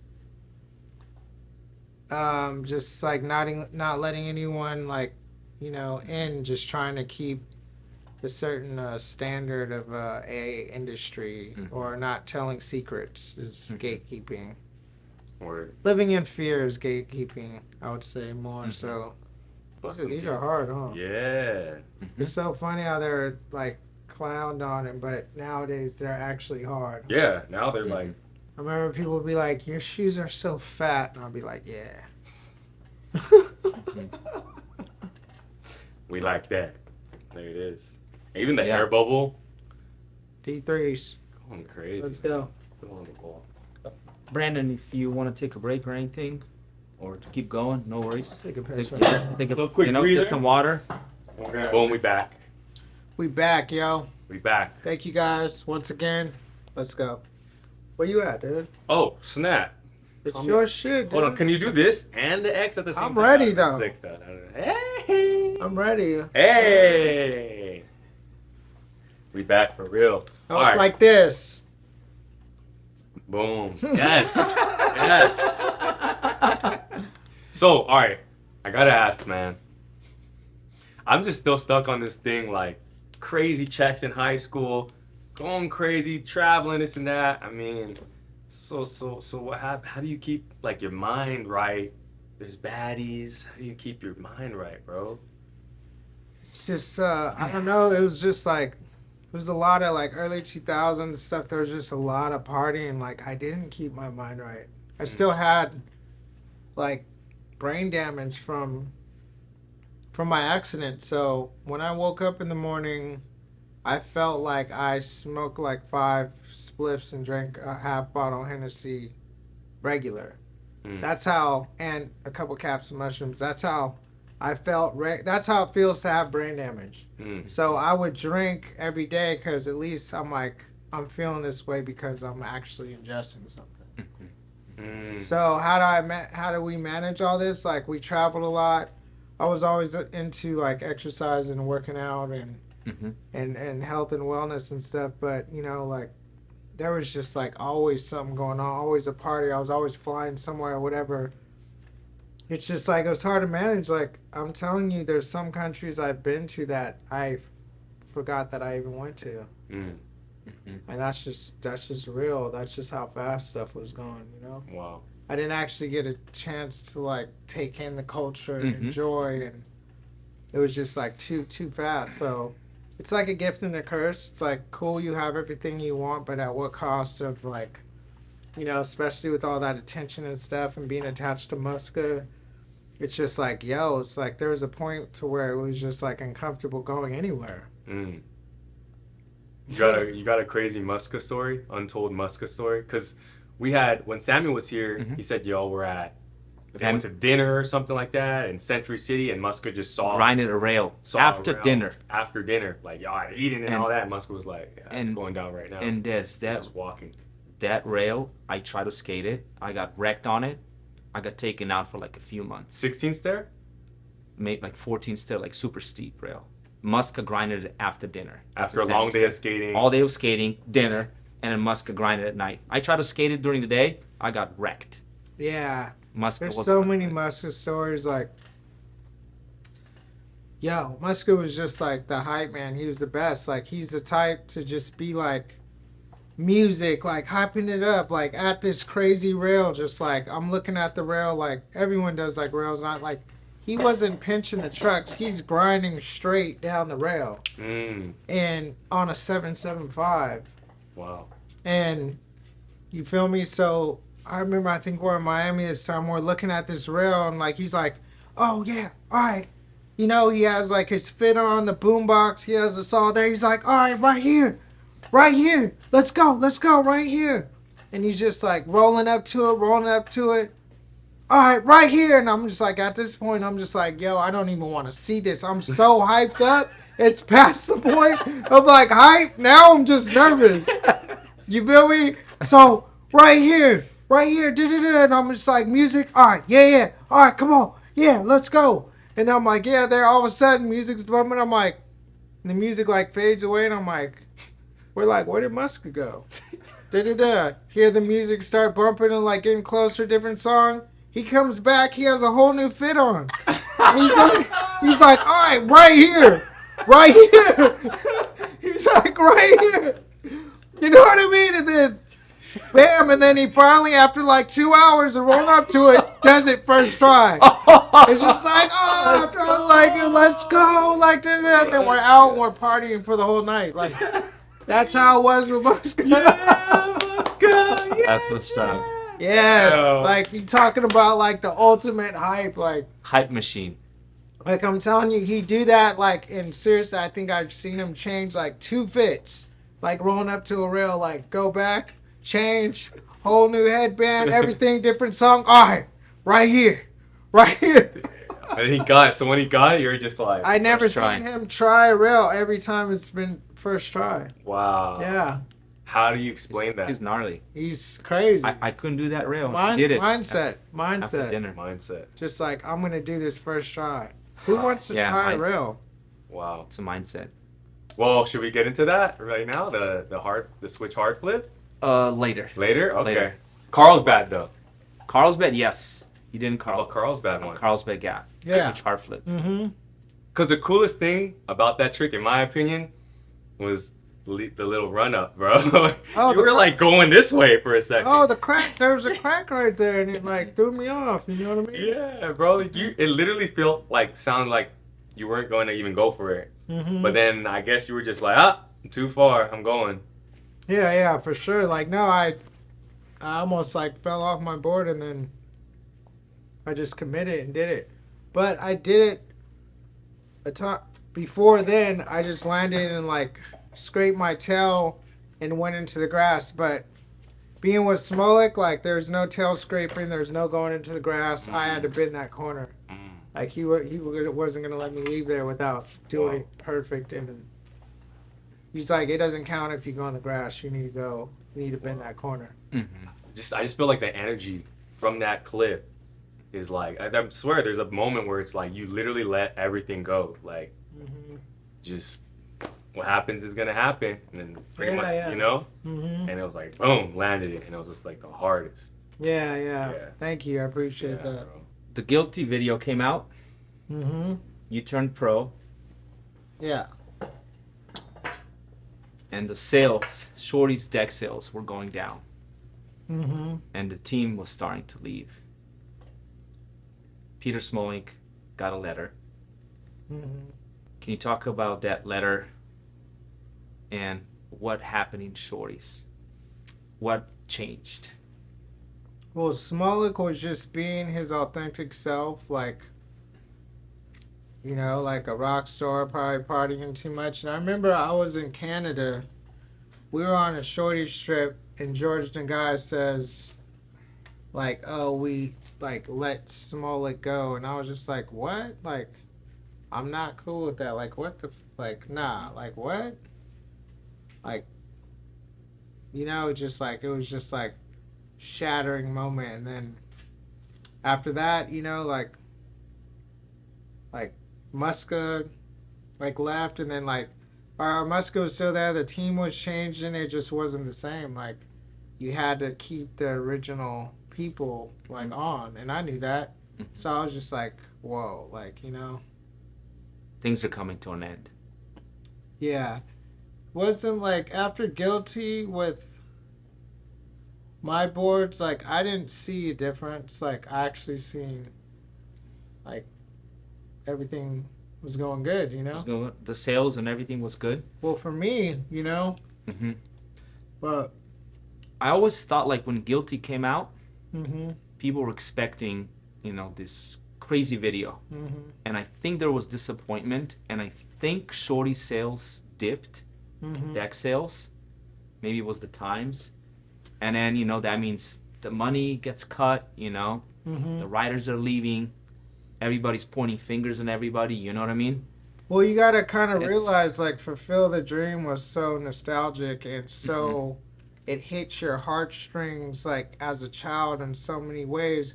It's kind of like when like The Matrix and then number 2 or whatever, like you can't like a video like that, it's like nearly impossible to make it better than that. Right. Like not even we could do that. No one can do that. Mm-hmm. Like you can't, and that's why we went so like just to the walls. I mean, if you look at Guilty like now, it's just like it's dope. Like you can tell, like it's like, yo, like we didn't care. Like we just like I rapped over my own song. Like Peter had his like a rap video. Basically, we were just like graphics, like modeling, like what people are trying to do now, and we just like. But people just weren't ready for that. They wanted that feel-good family, like, feeling of connection, and love, and support. Kind of, people want to emulate that feeling back when they were a little kid and for skateboarding. But we did it. We executed it perfectly, and there was you can't top that. And I don't think anyone really can, you know?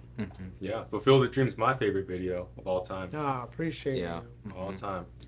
I thought Guilty was great, but I think the industry's expectations were like way higher, you know, because of the Fulfill the Dream Yeah. video, you know?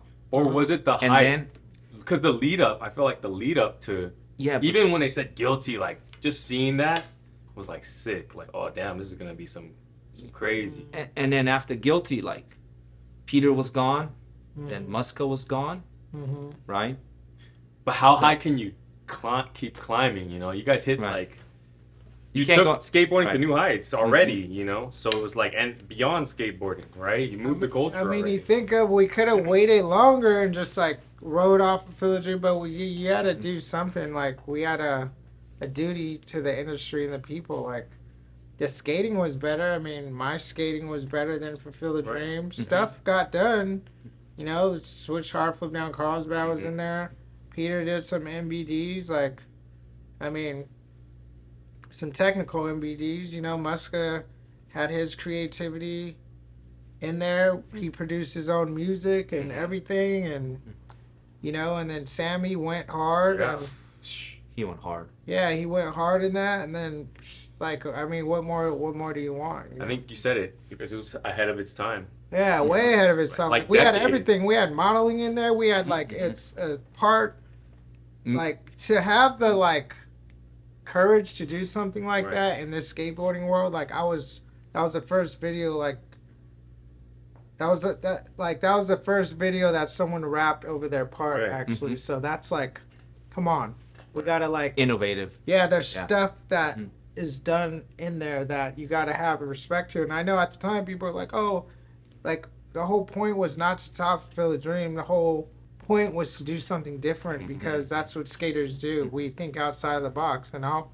continue to do that. I don't care what, oh, people like this and, oh, you want to go to VHS. Like me, like as an innovator, and I've been influenced by other innovators, like, just do what feels good to you. We got in this because we were doing what we loved, and we're supposed to support each other. So when skaters start like judging each other and stuff, it's just like, that's not what it's about. That ain't no fun.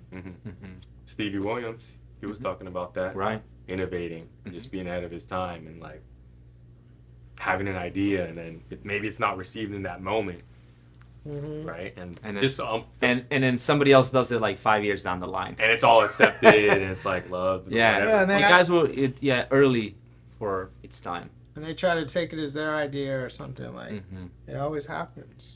But you guys made the history. I mean, that moment in time forever be remembered. And there are plenty of people that do, like Guilty is one of their favorite movies, you know?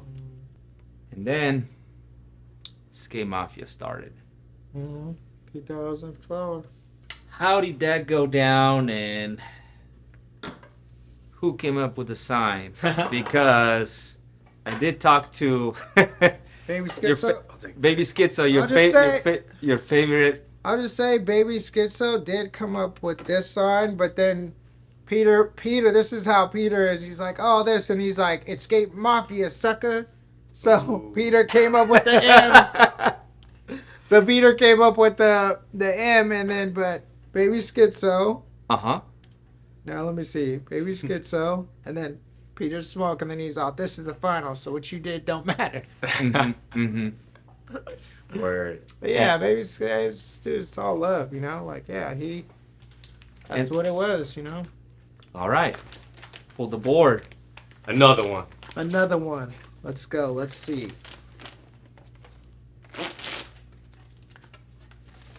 What do we got? Oh, shit. This is a raw one. Wow, dude. Me and Peter's raw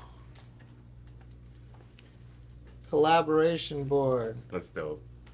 This is crazy, dude. We actually got a raw board. That's crazy. So reunited on the Mafia. Reunited on the Mafia. Skate Mafia's been around for a minute. Like on the low. Like, what, how many years? Like maybe 20 years? 2004. Wow. I heard Skate Mafia started in Guilty. Yeah. And it Chad did. Muska already like mentions the name, and like you Yeah. and Peter were already talking about it Yeah, it did start in Guilty. in Guilty. And me and Peter were, Can talking about it. And Can you talk about Muska, that? too. Yeah, we were just like, it was just something in our clique that we would say. We would say Skate Mafia, and you can hear in Guilty Muska say, Skate Mafia, da-da-da-da-da. Like, we would always say that, you know? We'd always be like, we're Skate Mafia, and then it actually started as a company. Peter got with Dan Connolly and Josh Preebs, and then actually made it an official company. And it was with myself too, but I was locked up, you know? Mhm. I was locked up, so I was left off the paperwork.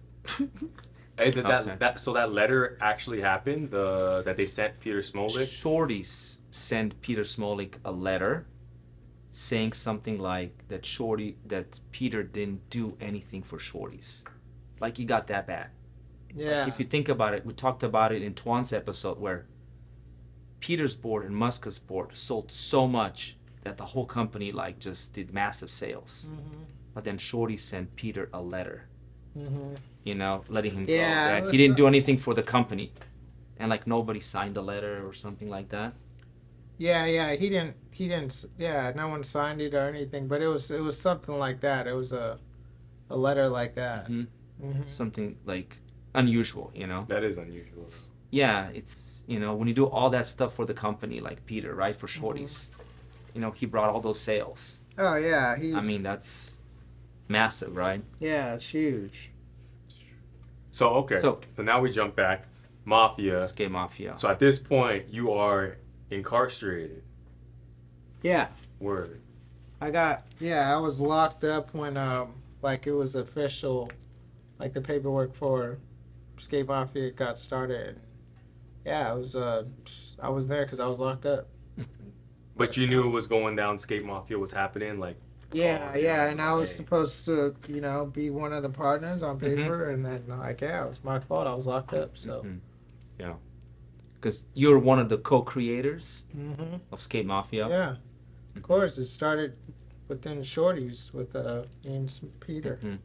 Yeah. So then, you got out, and then just got back to skating. Yeah, I was. That time was a limited run, but I always got back to skating. I got locked up a few times. So then, skating with, like, you know, after the surgeries and all that, did it feel different? I mean, that's kind of an obvious question, but how did it feel? Surprisingly, it only took me. I broke my tibia and fibula in both legs. Like, this one was worse because I was actually awake for it. This one I was just out, so I didn't feel anything. But it took like 6 months each time to recover. But like skating again. 6 months.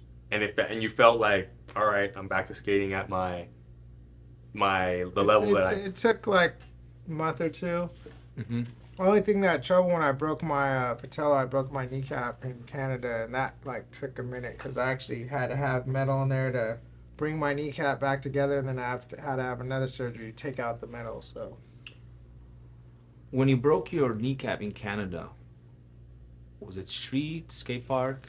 It was Slam City Jam, and I was like drunk, and I went out of our skybox, and the best trick was going, and I was wasted, and I was like, all right, it's the best trick. I'm going. I tried a few grind, stuck, and like slammed. Oh man. So at a skate contest. Yeah, Slam City Jam, best contest ever. What's your message out there, let's say, to all the skaters? Like, you guys were making all this money back in the day, right? What would you tell to your you know? Or were you getting any financial advice back then? So, I mean, because now... Team managers, company owners. I don't know if that money is prevalent, like how much money people are making nowadays. But one thing is, you know, a lot of pro skaters do have to have another job, right, on the side, whether they mention it or not. And, yeah, man, you're making some enormous amounts of money. Did you get any financial advice? Because even in the sports world, people are making a lot of money, but they're spending a lot of money. Yeah, from my dad and stuff. Like, my parents handled my money for a minute, and I had my dad did my taxes since I can remember, so I've been blessed. So the question was, what would I tell my younger self or someone who's making money? I would definitely have a financial advisor. Before a financial advisor, I would actually have a mentor of someone who's had some money and who's had some real life money experience, someone who is successful in your same field or another athlete or whatever, and follow their steps. Like, invest in yourself, like actually budget yourself. It's not going to be forever. Like I said, all things come to an end one way or another, so don't think it's just going to end if you're making a lot of money from YouTube, skating, or whatever. Just make sure you get real with yourself, and if you're just trying to live for the moment, and if you don't care if you go broke and you could just make it back, that's your choice. But if someone were to ask me, I would just say, like, yes, get a financial advisor, invest, get a mentor, actually start planning for your money. Actually, money is a vehicle, and actually money can work for itself. So teach yourself to teach the money to work for you. And then that's another class that you have to sign up for $59.99, but we can't do that. I feel like... See, so that's golden. I guess the thing is, And something like if there's something that no one knows that you can't even find anywhere else, don't even ask your friends because it doesn't exist. But if you sign up to my course, $9.99, I'll tell you. $59.99, man. See, that's the hard part. $59.99 goes a long way, though. You can schedule a one-on-one call too but that'll be $1,000. So Well, I mean, it's one thing to hear it, you know what I'm saying? But like, dude, how can you hear anything when you're making that much? How can you really absorb anything? Like, you made a lot of money, but did you spend a lot of money too? yeah, I spent money too for no reason. Like I spent money that I didn't have to. Mm-hmm. It was like yeah. I don't know why. what'd you spend it on? Just dumb shit like bottle service. This is when like bottle service was like 10 grand back then. Like, why? 10 grand? Why? And then I realized too, whoever thinks they have money, you don't have a lot of money. Okay, you don't. There's always someone with more, and if you think you're rich, you're not. If you're, you know, an athlete or anything, it's just like you don't have a lot of money. Okay, so be smart with it. I don't care who you are. You don't have a lot of money. Word. So When did you? But when you're making that much, in the bigger Facts. picture of something, yeah. Facts. like just picture there's a castle, you know, and everyone's in the castle having a wedding party and whatever. Just because you get invited to be one of the dancers don't mean you live in the castle. Then there's guards, and then there's a gate, and there's people in the town, you know, selling food and stuff, and you know, the common folk. That's what you are. You're just the artist or, you know, the dancer for the common folk. So don't think you're not in the castle. Just knock it off. Unless you have any direct entitlement, like Prince or Sultan or something like that, just pause. Take several seats. Mm. Wow. Yeah. I mean, bro, Yeah. people hear it, but they don't. It's harder to, you know, to actually implement. I feel like, Yeah. you know. Yeah, if you're not, you know, just like, but if you're just trying to have fun and live life and stuff, like have fun and live life and spend it all, like, whatever. I mean, yeah, you can't take it with you, right? Like, Right. do it, but just like, no. But like being a pro skater is such a like, well, small window, right? Of like being able to really do your thing and maybe even make money. Well, it's So, gotten wider. It's over wide. the- It's widening widening up. it Though, right? up. You got Yeah. Manny Santiago Right. 40. You got P-Rod. P-Rod, you got- yeah. You're pushing boundaries. You know what I'm saying? But you expanded beyond skating, correct? You used Yeah. skateboarding as that tool. It opened a ton of doors, but then you had the Yeah. actual like financial literacy and competency and discipline to like, right? You have other entrepreneurial ventures going on. Maybe you could you can share a little information on Oh that. yeah, of course. I own a mental health and substance abuse facility, concrete company. I'm in a boutique hotel business, and yeah, that's what I do. How Real did- estate. Entrepreneur.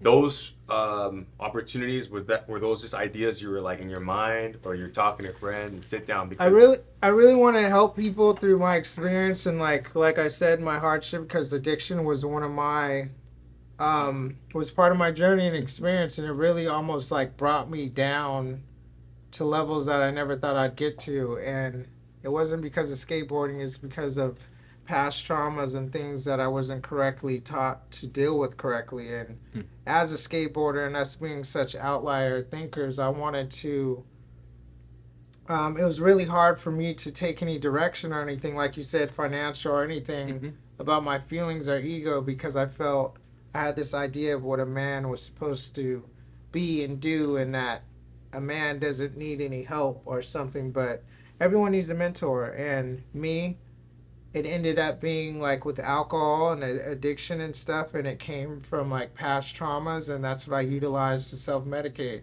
And it was really hard for me to get help out of that. So I know there's plenty of athletes and artists out there that struggle with maybe not substance abuse, but something with their family mentally, or something that maybe they get therapy or not, but they don't. Some people don't have someone directly that they can communicate with and trust that's on their same playing field as far as like professionalism as a skateboarder or athlete or just our artist community.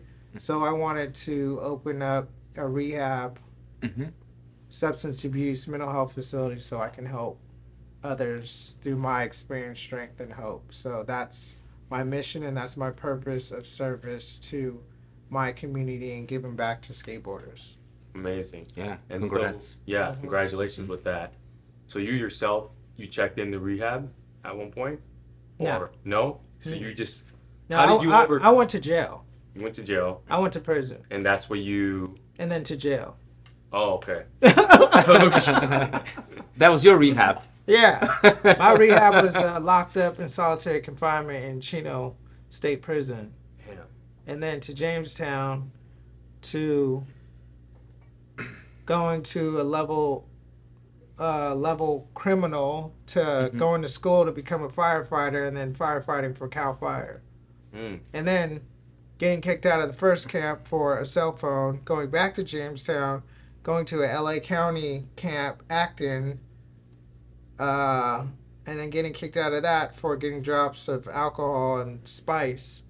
And then going back to Chino, and then I finished out my time from prison in Holton Fire Camp, LA County, and, you know, my service to LA, you know, we did the Burbank fire and all that stuff. So I was a firefighter. Wow.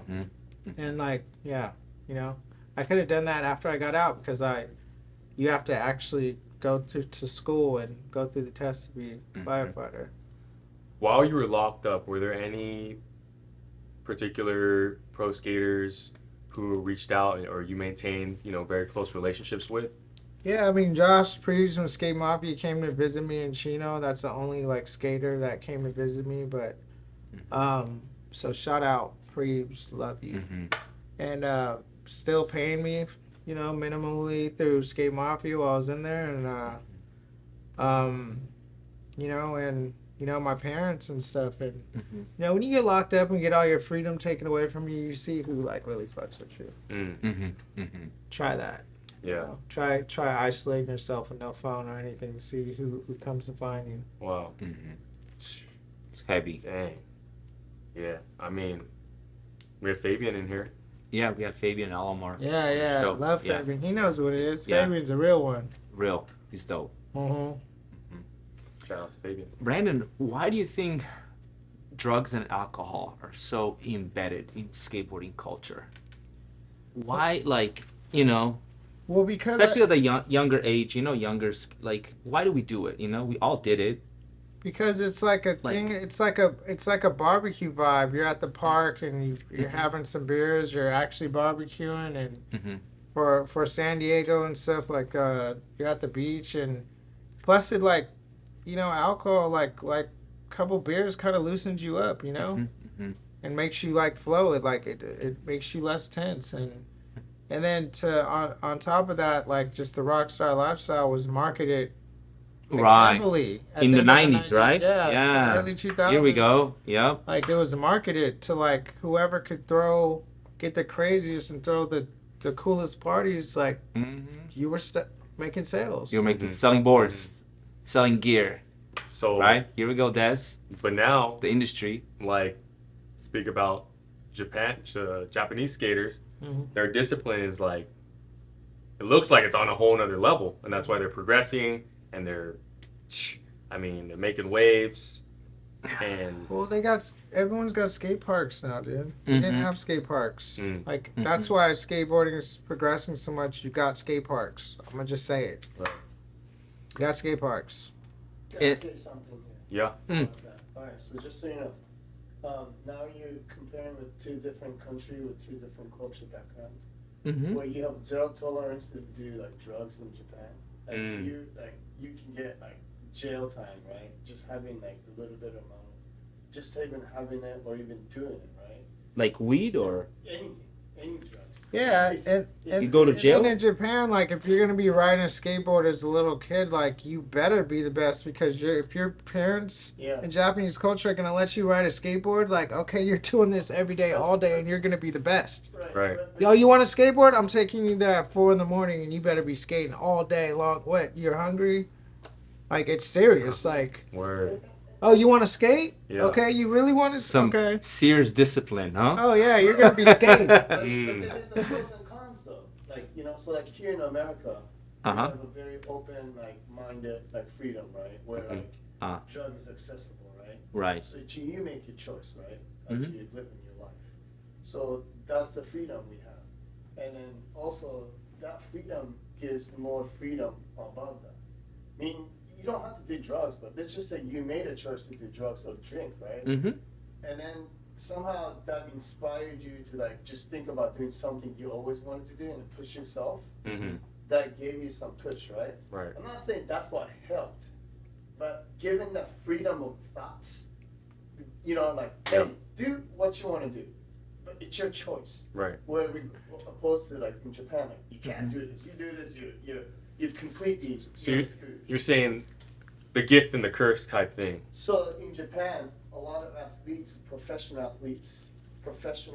just professionals, okay, in general, has to come to UK, Australia, or like United States in order to become this international Right. businessman. Like you have, otherwise Japanese people are just so narrow-minded. Mm-hmm. So they're growing, the growth, length, and the time is way longer for Japanese to learn something Mm-hmm. opposed to Americans or like people from UK or Australia Mm-hmm. because of the freedom that we have. Mm. So like if you like, so Japanese might take 2 years to maybe learn a trick on a skateboard, okay? Just because it's a slow process, but they'll learn it correctly and they'll do it perfectly Mm. and they'll master it, right? Mm-hmm. Or opposed to in America, because you have this freedom mind, like you just go for it and you do it, right? And I mean, there's a lot of, I feel like there's a lot of difference with, you know what I mean? Like, I'd be having a problem because with my house, I made the mistake of letting my Kazuku, Kyodai, my friend, my brother, do my kitchen, and it was the biggest mistake. Because I was just like, hey, yo, just do this, it's all good. He's like, oh, no. It's got to be perfect. Mm. And then extra, no. And I'm like, yo, I just want, like, just Mm-hmm. this table, bam, bam, bam, like, it's good. Right. Yo, 3 months later, like, it's crazy. Like, the pride in perfection is insane. that too. So like, there's also another thing I want to And then- Right. perfection. Yeah. Right. In Japan, Mm-hmm. it's like one of the rule of thumb. Like, Yeah. It's everything you do, because you're educated through the Japanese system Mm-hmm. to become this perfectionist, like OCD style. Right. Yeah, like, perfectionist. Like, it's my house. I'm like, Mm-hmm. yeah. So I'm like, just put the table there. Da-da-da. He's like, I'm like, yo, if you don't fucking knock it off. I flew to Japan To put the table down. 3 times in a row to like, and I'm talking to him FaceTime because I had to go there in person. Mm-hmm. Like, and just be like, yo, put the table Right. on. He's like, this is not Japanese way. Like, I whole contract with the, like, there's no water heater. You got to get a contract with the gas company. And I'm just like, dude, like, can we just, like, get the kitchen done, please? Right, Mhm. right. Word. It's crazy because I'm, like, trying to do shit in Japan. And, like, I'm just sorry it takes so long. I don't know why. Like, I'm just like, yo, it's like, we could do this shit today. Yeah. Like, and they're just like, they, you know, just want to sit down and talk about it for like a week. Right. I'm not even I'm not even joking. He said weak. But the results. The results are perfectionism. The results. Take your time. Yeah. Time out of order. That's what it says. Take It your says- time. That's crazy. Time out of order. And it says, and you wrote good times, right? Yeah. Okay. Sick. In the whip, in the Yeah. mafia. That's a Cadillac CTS, Hey yo. and that's the jail in the background. Oh. When I got out. Oh, okay. All right. Yeah, I was out of jail. See, you see now. Sick. Hey, the stories. You see the story. Man. Brandon, so you went to prison, Mm-hmm. which was your turnaround story. Mm-hmm. Then you open up a rehab. You're an entrepreneur. Well, before that, I And- did credit card processing. Okay. My credit card processing Mm-hmm. was my get well job, and to learn sales and interchange. Mm-hmm. And I wanted to learn something new, so I did that for a while. And all the way to the interview in Forbes Magazine. Mm-hmm. Can you talk about the interview? Wow. How did that come about? That's after I won Trick of the Year and stuff, and then it got the attention of all these articles or all these platforms because of my age at the time, and then them recognizing that where I came from, I was in prison, and then all this stuff, and then I was being of service, and it really all because I was helping others. You know what I mean? I was using my skateboarding of not what could I get out of it. And this is what changed with me for skateboarding, and then with my life in skateboarding, because everyone's always thinking, and we're just talking about how much money you're making. When I changed my mindset to what could I get out of skateboarding to what could I give back to skateboarding, that changed everything. So that's how I think the new wave and mindset should be for everyone. Skateboarding has already did so much for us. It's brought us together right here. It's given us all these amazing topics and debates, but we know what we got out of skateboarding, and that's a sense of freedom and individuality. But what could you give back to skateboarding? Mm-hmm. Right. Well, it's nice that you have this positive outlook when it comes to skateboarding and giving back, because I'm not gonna lie, in the skateboard culture, there's a lot of anti whatever it is. Anti. They don't want this. You are making money. Oh, nah, don't do that. Sell out. This and that. So yin and the yang, I guess. Narrow blinders. Sell out. The course skate I industry. don't know. I get it. It's just hey, you can't tell me how are you going to tell someone else how they're making their money? Are you going to give them money? Right. Are you feeding them? Come on. Selling out what? If you're selling out of something, you're doing well. Word. Right? Doesn't everyone want to sell out? I collect boards and I sell Doesn't boards. everyone want to sell out of anything? Mm-hmm. I mean, selling out yourself, you're going to tell me,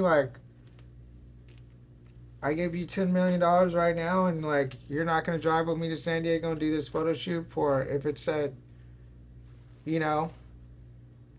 lollipop shirt, come on. Right. You're coming to San Diego right now. I don't care what you got going on. Right. Am I lying? Right. Some of the best skaters. Yeah, well, we're all going, right? yeah, we're going. Brandon, we're going, man. We had Robert Neal on, and he's doing modeling and getting paid big bucks. Yeah. But he's getting a lot of heat on social media because of it. That's his job. Because he has a job. Right? You're not allowed to have skate and have a job. Some of the biggest musicians in the world were working at, Guitar Center or whatever, or a record shop. And before their band blew up, it's okay to have a job while you're skateboarding. And nobody can discriminate on what work you're doing for that, because you're not providing for them. If you have a better solution, please present it or sign up to my course for $59.99. Come on. $59.99. But I love that because you're is that the if they sign up right now? Yeah, right now. Right now. Okay, but that's cool because it seems like your outlook is all right, that negativity, that energy, that's just blowing by. I'm good on that. I'm focused on bringing positivity. I'm focused on giving back. I'm focused on making a difference. And if you align with that, great. And if not, okay. This is what I'm doing. Where are these people at online? Online? That's crazy to me, dude. It's just it's cool. I mean, but how are they helping? What is the solution then? It's different if hey, why are you doing that? I'll pay you way more over here. But there's just crickets. Why are you doing that? You're what do you mean? Why am I working? How could you? People need to make a living, dude. They need to eat. They need to. The modeling is the reason why you get to watch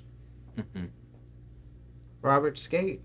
because that's what's supporting his skateboarding. Don't you see that? They probably don't though. They're probably just like, oh, he's skating. He's just be skating, and you can't thrive off that. Then that's his fault. It's like what? Yeah. But yeah, we gotta Right. open up, man. We got a multi-dimensional. No doubt. You know, and Those blinders gotta go, right? The skate industry Yeah, blinders, yeah. you know? Yeah. They gotta go. because For sure. can you still be core and do these other things? I guess that's the question. Yes, you can. Is more accepted now. You know, like you modeling have to and be. all that, Things you know? like like Yeah. you know, like unless you just come from money, like you can And- be core. and- And that's what they don't tell you about. People who are so core, they come from money and they're able to live like that because they have families and places to stay and money that they don't tell you about. They just act broke. So Yeah, that's not core. facts. That's and, fake. And I challenge you to go against what's accepted. Like do what feels right inside for you because okay, look, Yeah, do what makes you happy. Guilty wasn't accepted. The Guilty video wasn't accepted maybe by everyone, but does it not make it a masterpiece anymore? It's a masterpiece.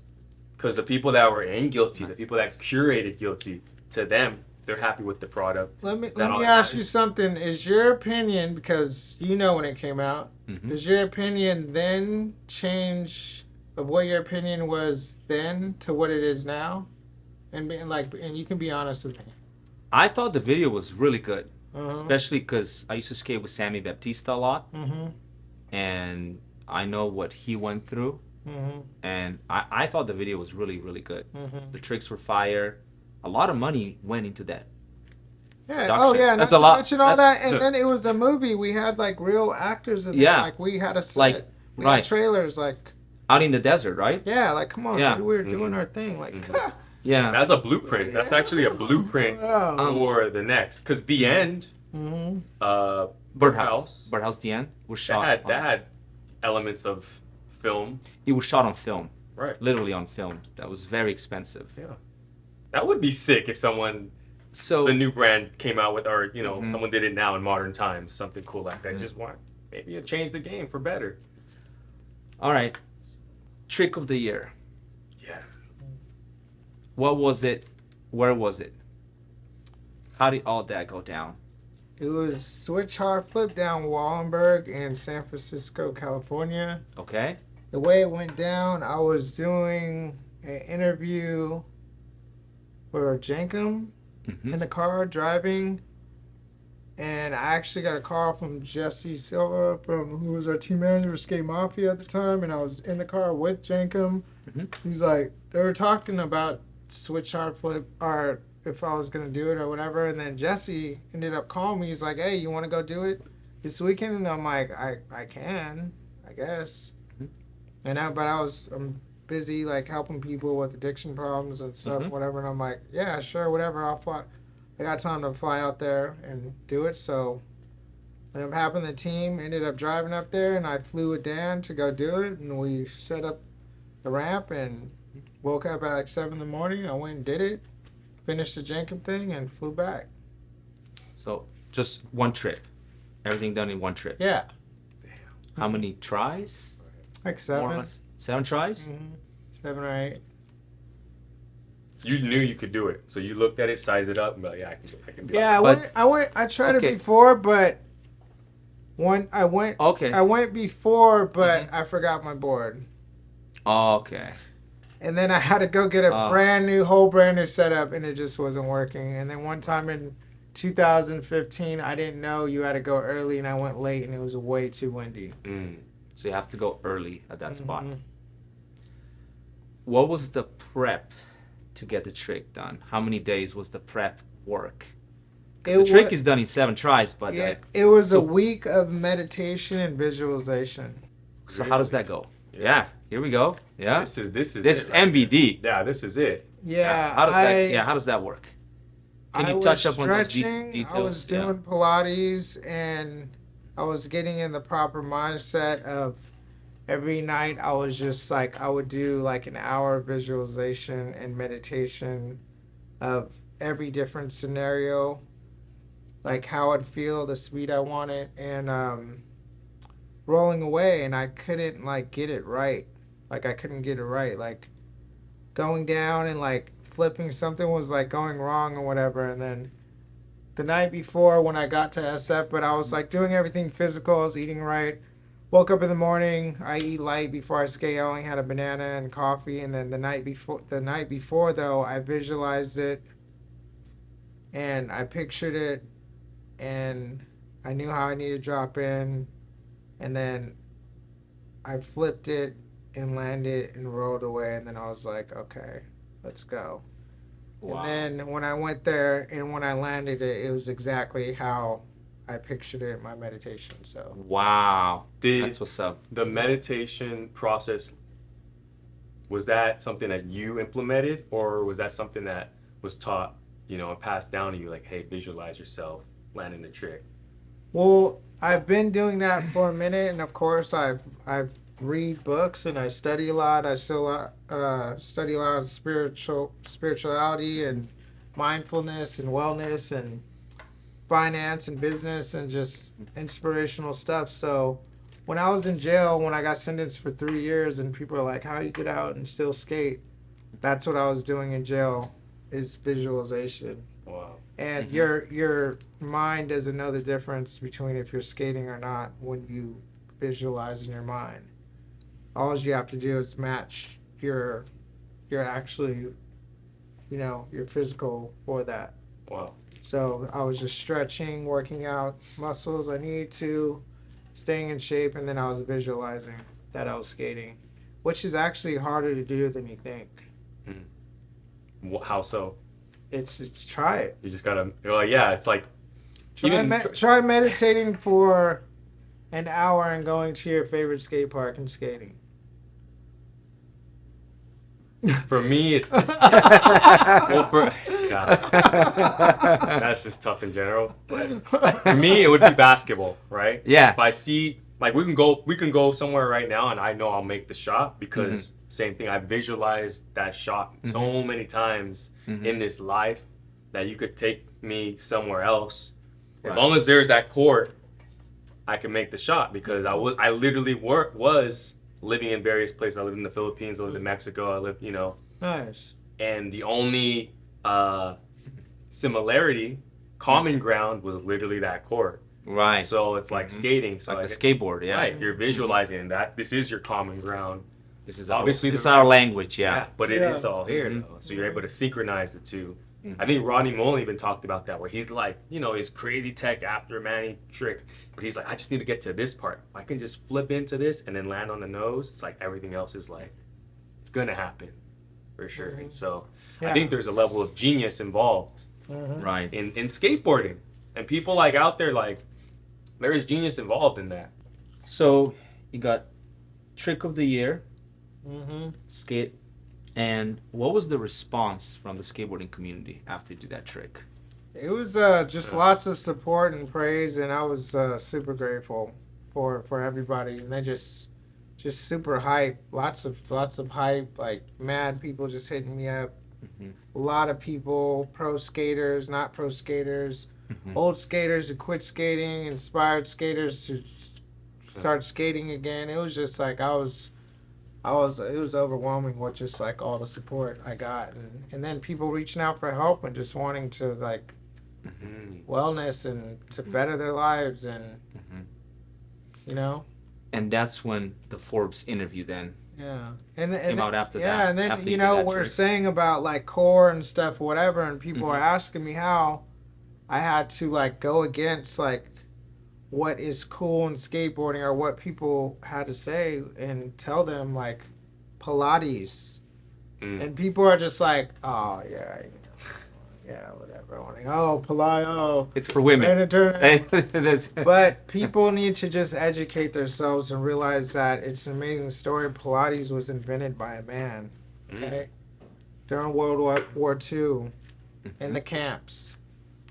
Joseph Pilates helped people get well. People were walking out of there. Pilates started on the beds of the World War II camps and the springs and stuff. People were hobbling out of there. Hitler found out. He sent people to go find this dude because he was healing people that fast, and Hitler wanted him for himself. Joseph Pilates fled to New York and started Pilates. Wow. Just so you know. Yeah. Educate yourself Yeah. and support. You know, you got women over here supporting something that a man invented more than men are because people are too ignorant to educate themselves. How rewarding is it to have this? Is it the facilities, the rehab? Rehab, Pilates business, rehab, right? You have Studio, yeah. studio. Studio. Okay. Just how rewarding is it to be able, for people to be able to come to you, honestly, and be vulnerable, and then you're able to provide them with a way that they can just rebuild and feel better, and then they leave there. It's amazing. That's what life's about. It's like what's good for you is good for me. And that's like one of the secrets in life. If I were to tell anyone, it's like be of service. Find something to be in service of. I don't care, like feed the homeless, whatever. Just find something that you enjoy and like be of service to something. If you're not being of service and not helping anyone else out, then you're not helping yourself. And it's beautiful because that methodology, just way of living, got you in Forbes. Yes. You know what I'm saying? Yeah. It's not like Right. it wasn't So- like, all right, how can I make money now? Because skating is all about me. Oh, It's like, we support, like, even in our in our capital firm and everything, we all support each other. That's just all it is. Like, no, I'm gonna help you out. No, I'm gonna help you out. It's like, the Japanese way when we go out to eat, like everyone's fighting to pay for each other. What? And yeah, the people that I am in business with and work with, our community, it's like that with business. Fighting to help you. Like, no, let me support you. No, let me support you. No, I'll pay $30,000 a year for your mastermind class. No, I got you too. It just goes in a circle. all right, Gucci. Is there any more about the Forbes interview that you want to talk about? The Forbes thing was amazing. Cool interview. I was super excited and hyped, and I was equally excited about like the men's health though, like article. So those were at the same time. You know what I mean? And they did an addiction article and stuff, and it was just really cool. I was super excited about that because growing up, Men's Health magazine, like that was like number one. So it was cool. They just want to know my story and just what I'm telling you guys of being of service. How many years have you been sober? Since like almost 9 years. 9 years? Mm-hmm. Dude, congratulations. Thank you. Congratulations. And for people at home, like, is this an everyday practice? Because I have friends that battle addiction and stuff, and it's an everyday thing still, you get over it, quote unquote, but like, every day is something to celebrate, right? Yeah, absolutely. It's just now, it's not, I just don't, it's like elevated past that. It's just like my lifestyle. Like, I just don't even, like, why would I put poison in my body, and pay for it at the same time? Like, so alcohol, I drink alcohol now with what I know about alcohol. And it's just me putting my life in skateboarding first. It's just like, hey, I love to drink too, but that's just like a cheap high, There's so many better ways that you can get those like release of endorphins in a healthy way without having to wake up feeling like shit. So alcohol is not nothing. It's not a daily anything. It's just common sense that I'm not gonna, pay for poison. It's like to put in my body to get some cheap high. Like, and the same thing goes with food. Like, alcohol is the same thing with food. I'm not gonna put like some, tortured animal like shot up with like drugs into my body neither. Word. So you're vegan as well. I'm vegan, man. Shout out, man. Let's go. Double vegan over here. It's not that I don't like meat. I love meat, and it's just it's discipline, and it's just I have a moral compass about just humanity in general. I'm not here to preach about that, but that's just with alcohol and food and anything else I do in my life. It's the same thing, you know? Skateboarding, definitely, and I would say this for all skaters, like, I feel like it really hones your mental fortitude. Like, you were able to take what skateboarding did and then apply it to various fields, right? Entrepreneurship. Yeah. Talk about that, man, because I think that's one of the main gifts that skateboarding gives. Yeah, I'll say that, like, hey, if you can skateboard hard and do tricks over and over and over and over again and, like, fail at that, and you're learning something every time you pick yourself back up, you know, like, life is just like that. Like, the failure is part of success. And like I was saying earlier, like, it's learning, not being bummed at yourself that you failed, but like it's your perception of how you look at it. Learn how to fail well. Be the best at failing. And then you'll be the best at success, because it's all your perception of anything that goes bad in your life, whether it's good or bad. There's always the opposite effect, and it's your perception. If something bad happens, there's always something equally good that is happening or that you can learn from it. And if something's good is happening, it might be good for you, but it might be bad for somebody else. So it's just your perception of how you look at things. But people mostly focus on success. But if you want success, you will fail. Use skateboarding for the skateboarders, like, who have, like, fallen on the ground, eating shit and everything. I'm just saying everything is easy after skateboarding. It's the same hustle. It's the same trick. You just have to keep trying again.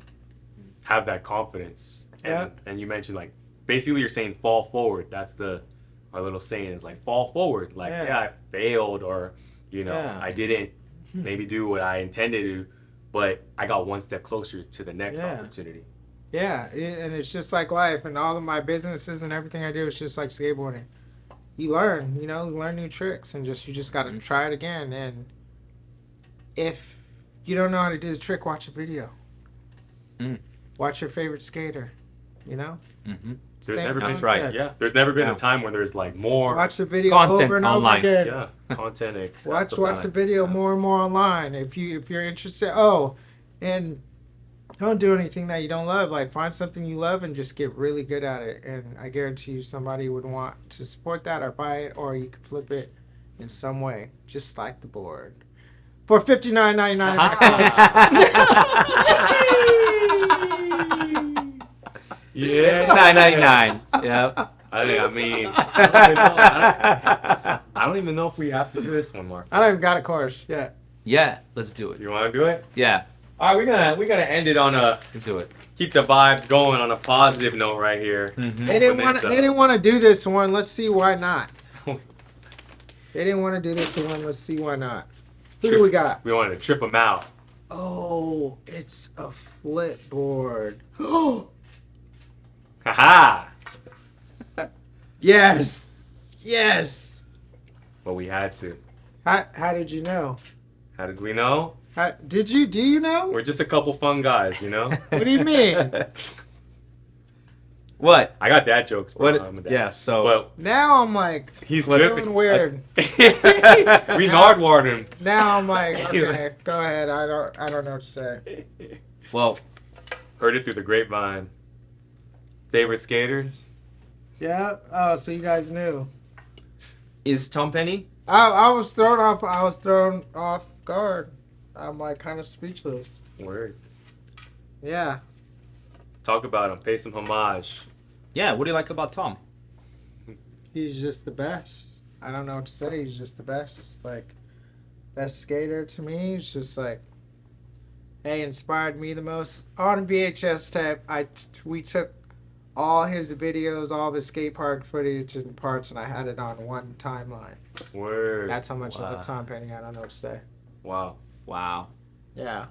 Everything from the first tries to style, Edney's high five, Tom Penny's alive, and me pause. Throw that out there. Yeah. I'm Penny, man. Legend. Right, Marko? I mean... Well, just the way he executes the tricks is just phenomenal, you know? So relaxed. Yeah, it's just the natural It's just style. so looking easy. Yeah, The it's tricks just are like so hard, you know. It's yeah, very enjoyable, just flowing and just like right? To watch. just flowing and just fun to watch, and you Mhm. know, and even other people try to emulate him. I'm gonna say no names, but he's the originator, you know. Yeah, he's a legend. It's a rare one right here too. Yeah, I don't how it's just like This- I don't even know if you should have brought this out of me. Like Aha. this might like go to my trunk on this one. It could be arranged. That's what we do, baby. No, like really. I feel like this is the first cracked ice board. That's what I was looking at. It's see this effect? Yeah, it's cracked ice foil. 2004. So this is 20 years ago. Someone whipped out cracked ice. It's How been can I around. get this? It's been around. Yeah.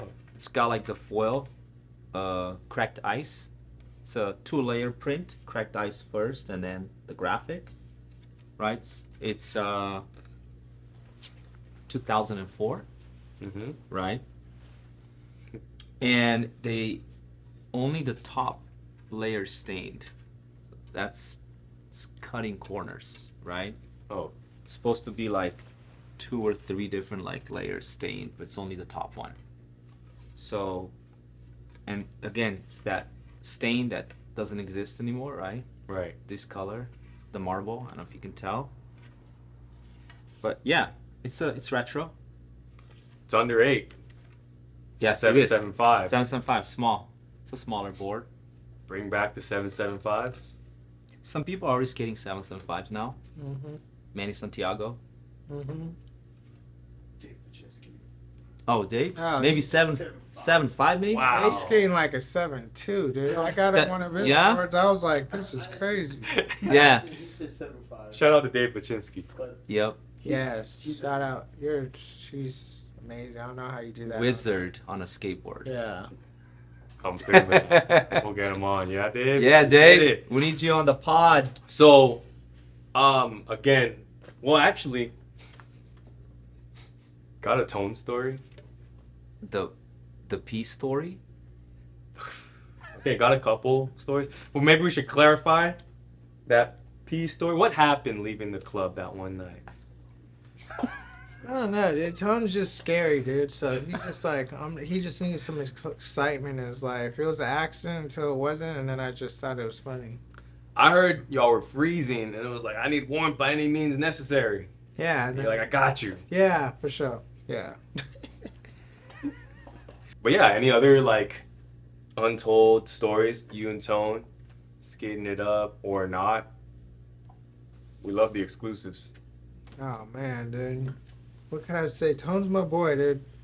We were in Hong Kong, and it was just like so hot. Like it was just so hot. Like it was so hot. And we were just in this like it was some like Chinese X Games contest, and we're just like in this like trailer, like eating these like tuna sandwiches and like down in water, and like we skated for a minute, and then like I seriously like we almost like died of heat exhaustion. I can tell you the story, but I can't really tell it. But we almost died of heat exhaustion, and Toan just wouldn't come out with me and Toan partying. He just stayed in the hotel talking to his girlfriend. So that's my Toan story. Yeah. Toan's the man, baby. Toan's the man. You're like, come on out with us. He's like, no, man. He just would not come out with us. He stayed in the hotel room the whole time Well, on the phone. He was a lot about business, you know. So Yeah. Toan was saying that's when he was getting burnt on the skateboarding career because he looked at it just as business, as work, you know. Toan was super like about business. He had the logos, the stickers. Stickers. Like, he's getting off Photo incentive.